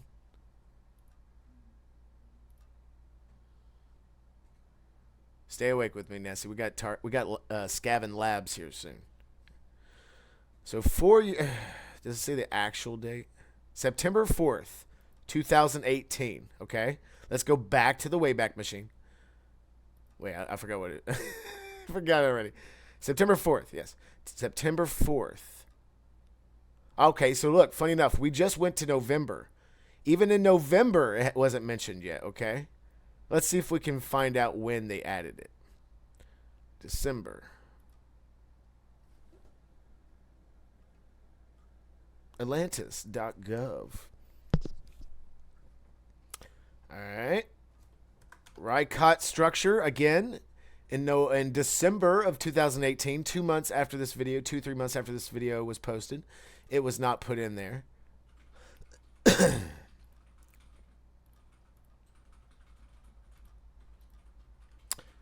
Let's jump ahead a few months here. Let's go to April of 2019. Let's see how long it took them to put this in there. Because I know within the 13 videos of Atlantis Jimmy post, he does bring up, hey, I just noticed in Wiki or in this and that, they're talking about the same shit I've been talking about. And it was at least a few months after he talked about it. Again, this is just a part of CTO, trying to verify things. Anything we can 100% verify would be nice. Okay, look at this. 5 months after he posted that video. No, I'm sorry, 6 months after he posted. Still nothing. Ooh, here's a giant bubble in July. Why is that a giant bubble? Oh, that means there were a lot of edits. Oh, that's what it was. So hold on, this is probably it then. Don't break. Look at this giant motherfucking bubble. So this is different edits. So let's do this real quick. This is fun. Let's look at the first edit. Let's look at the last edit. See if there's any differences between these two. This is fun. So, you know, Wayback Machine is a little slow. Any like .archive or any like type of archive, like the Internet Archive is slow as fuck too. You know, they don't get no money. Okay, so Rycat, not there. Rycat, not there either. I wonder what they edited. I'm not gonna look for that. Okay. You know, maybe it was like a year after he made that video. I'm sorry. I know this is a little tedious, y'all, but I think this is part of research. This is how research is. It can be mind-numbing. I will say, Drew, also Firefox, I don't think likes OBS. So it's much slower when I'm streaming. All right. Look at this. So we already know it is definitely in Wiki now, but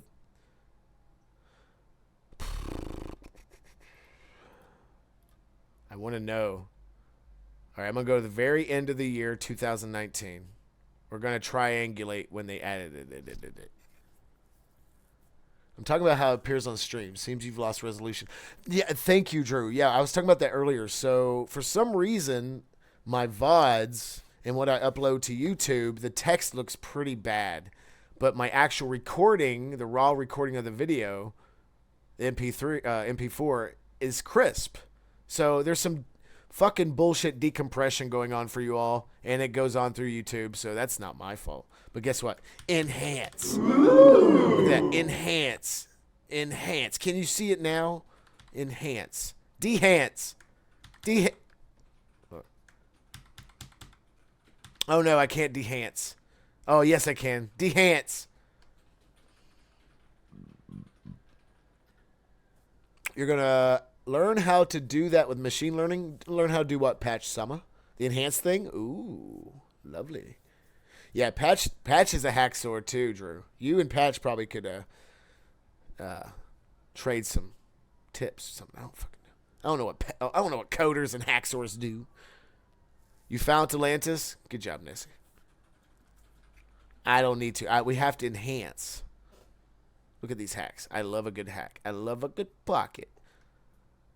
Again, so a whole year. So again, we're going to also verify later on when we go back into Jimmy's videos about Atlantis and other stuff. And we will probably see one of his videos where he's like, yeah, they stole my shit. End of the year 2020. So this is around the coves. Well, I guess it's almost been a year about that point. The coves. I'm not allowed to say COVID. Whoops. Rycat. Right? Am I spelling it wrong? Nope, it's Rycat. Okay, so 2 years after his findings. 2 years after his findings. Right? No, this will be 2 years. A year and a half, 2 years. Do the thing. Maybe delete system 32. No. Nope. Well, I might download some RAM. That's a good tip right there. All right, 2 years after Jimmy's video. And I'm sorry I'm kind of dragging this out here, y'all. I hear Nessie yawning over there. She hates it. But look, it took years for them to add it. Yeah, look at this slow bastard.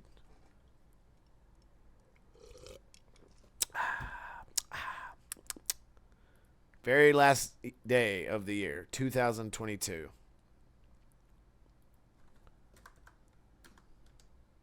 Look, okay, so they added it in 2022, 3 years after Jimmy's findings. Now, again, they shouldn't have added it because Jimmy said it on a YouTube video.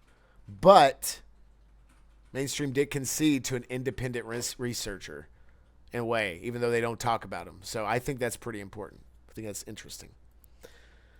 Just move all these stupid icons off your desktop into a folder. You're killing me. What? Me? Man, my desktop is clean. I only have what I need on my desktop. I don't do all that shit. Fuck that. Okay, so let's sum up. Summation time. We don't have any music for that. We'll get some later. But okay, what? Thank you so much for coming in tonight, y'all, for a very different topic that we've been talking about. But I think some of you will going to enjoy this topic a little bit more than the other more serious ones. But what can we take away from this? And then I think Drew or Patch, someone said it earlier in a pretty succinct and good way. Something fucking wild happened to the Earth not too long ago that possibly reset human civilization, including Atlantis and other lost civilizations, which they all share water damage, extensive water damage, which could be contributed to the Younger Dryas event, which was a comet that hit Greenland. Some of that he did not mention. I'm sure he will in other videos. If not, we will watch others when we go back into this topic. But okay, so cool. The world could possibly end or reset. What am I supposed to do about it, you say? Well, that is a complicated answer. That involves like survival stuff, a change of mentality, priorities, stuff like that. But if something like that were to happen again, and has happened in the past, then it's just a matter of luck if you're going to survive. So in that instance, maybe you should see it in a nihilistic way. Be like, well, there's nothing I can fucking do about it. I think Patch mentioned we should be in space by now. See, here's a little bit of evidence. If the enemy / people in power gave a shit about you, they'd let you in on this little secret so we could all use all of our money and focus and power into building underground cities and bunkers, which they have, space stations, all this shit to save as many people as possible. But they say the masses can't handle the truth and they have to hide the truth from us, but they just see us as cattle. They see us as weak, and we're not weak. A lot of us would be surprised to know if this was true, but we'd get over it. pretty quickly, I'd say. We're pretty malleable as a human species. We get used to things and adapt pretty well. So I guess an objective thing to take away from this is that something bad happened. People have covered it up for their own gains or to stop mass hysteria. But be aware that history is majority false. I don't know if we proved that fact in this specific episode tonight, but majority of history is written by the victors. Yes. Take that however you want. So I wouldn't believe it. If you believe the historians, it's almost like believing the Bible. You believe in someone's translated interpretation. I mean, look at nowadays with video games like Elden Ring as a very specific example. The Japanese translations for some of the dialogue and stuff is very different contextually than the American counterpart and European counterpart. So it's like, well, some of that shit matters. Why did they mistranslate it like that? Well, maybe American audiences understand this word better than this word, but it's just, yeah, still happens to this day. All right, Drew, we're trying to get out of here, trying to wrap up around 3-hour mark, trying to keep it consistent, but I appreciate you being in here, and well, you're already back. Okay. Step 1, be lucky. Absolutely. And then step 2, profit. ChatGPT says everything is fine. Well, I will say if there was, and that's another subject I want to touch on eventually, is a global civilization that happened, that was around, that happened and was around before the last ice age, 12,000 years ago. But something you said made me think about. But if there were civilizations before the ice age, and they weren't of high technological, like alien advanced races, they were just people getting by. I think nowadays some of the most technologies we have and stuff, they obviously more than likely didn't have, like certain computers and high-end military technologies and stuff. So I think nowadays with this next reset, this next loop, because this has happened to us over and over again, but that's a whole other thing. In my opinion, it's happened many more times than just once or twice. But I think we are now at a point we are capable of possibly doing something. Like Bill Gates wanted to put particles in the atmosphere to help blot out the sun because of global warming and stuff. I mean, like, that's a shitty, stupid idea. But we have technologies that probably far surpass any previous lost civilization's technologies. Possibly, maybe. Maybe it goes more advanced the more you go back. Who the hell knows? But I think we could do something if the people in power were more upfront about it and if they cared about us, which I think this is more evidence that they don't, because they think of us as children and we can't handle the truth.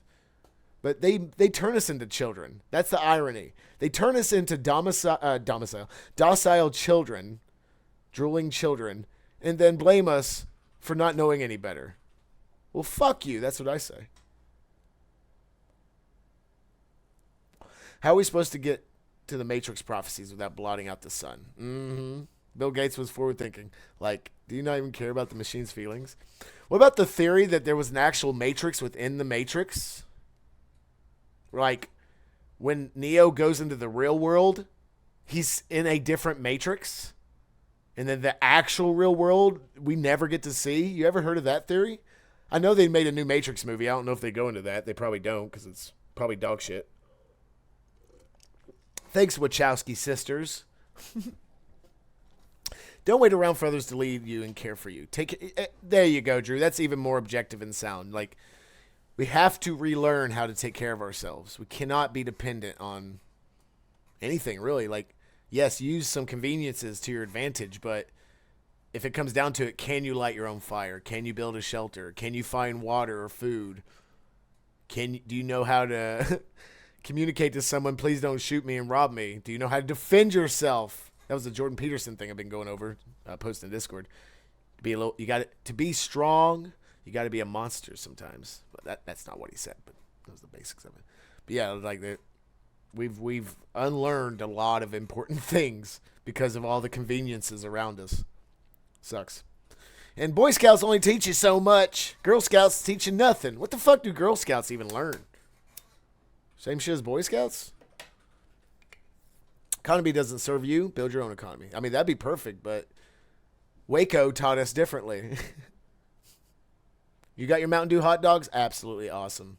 I hope they're wonderful. Just get a whole 10-year supply. They won't go bad. But yeah, okay. But thank you again, one and all, for coming in for another episode of CTO here in the Gaming Dojo. Very different from our other content, but I hope you enjoy this little deep dives into these subjects. I think a lot of this stuff is very important. Maybe it doesn't affect my everyday life, but I think it has affected the life of the world, the life of people, the history of people. And, you know, we only are here where we are now because of the past. Past is the foundations, the axioms of all of our cultures, ideals, technologies, and we're at the precipice where we keep building onto the columns of history. So what kind of columns are we going to build? Sturdy columns, weak columns, rainbow colored columns, whatever we want. But yeah, so what we do now echoes into the future. Every second, every minute, every hour, every day. It's up to you to decide what kind of pillar of history you want to contribute to. I always try to end it at least a little bit introspective. I ain't no Jerry Springer. The present is the foundation for the future. And the foundation for the present is the past. We build that future today. Absolutely. A little corny, but it's true. But y'all have a wonderful, fabulous week. I will see you on Thursday for more Hi-Fi Rush. Hopefully I can get past that one fucking area because I'm going to put everyone on silent mode for that. Got to focus. But thank you again, one and all, for being here. Stay tuned for the next topic for next week's CTO. I will see you soon. Have a wonderful night. Love y'all. Later.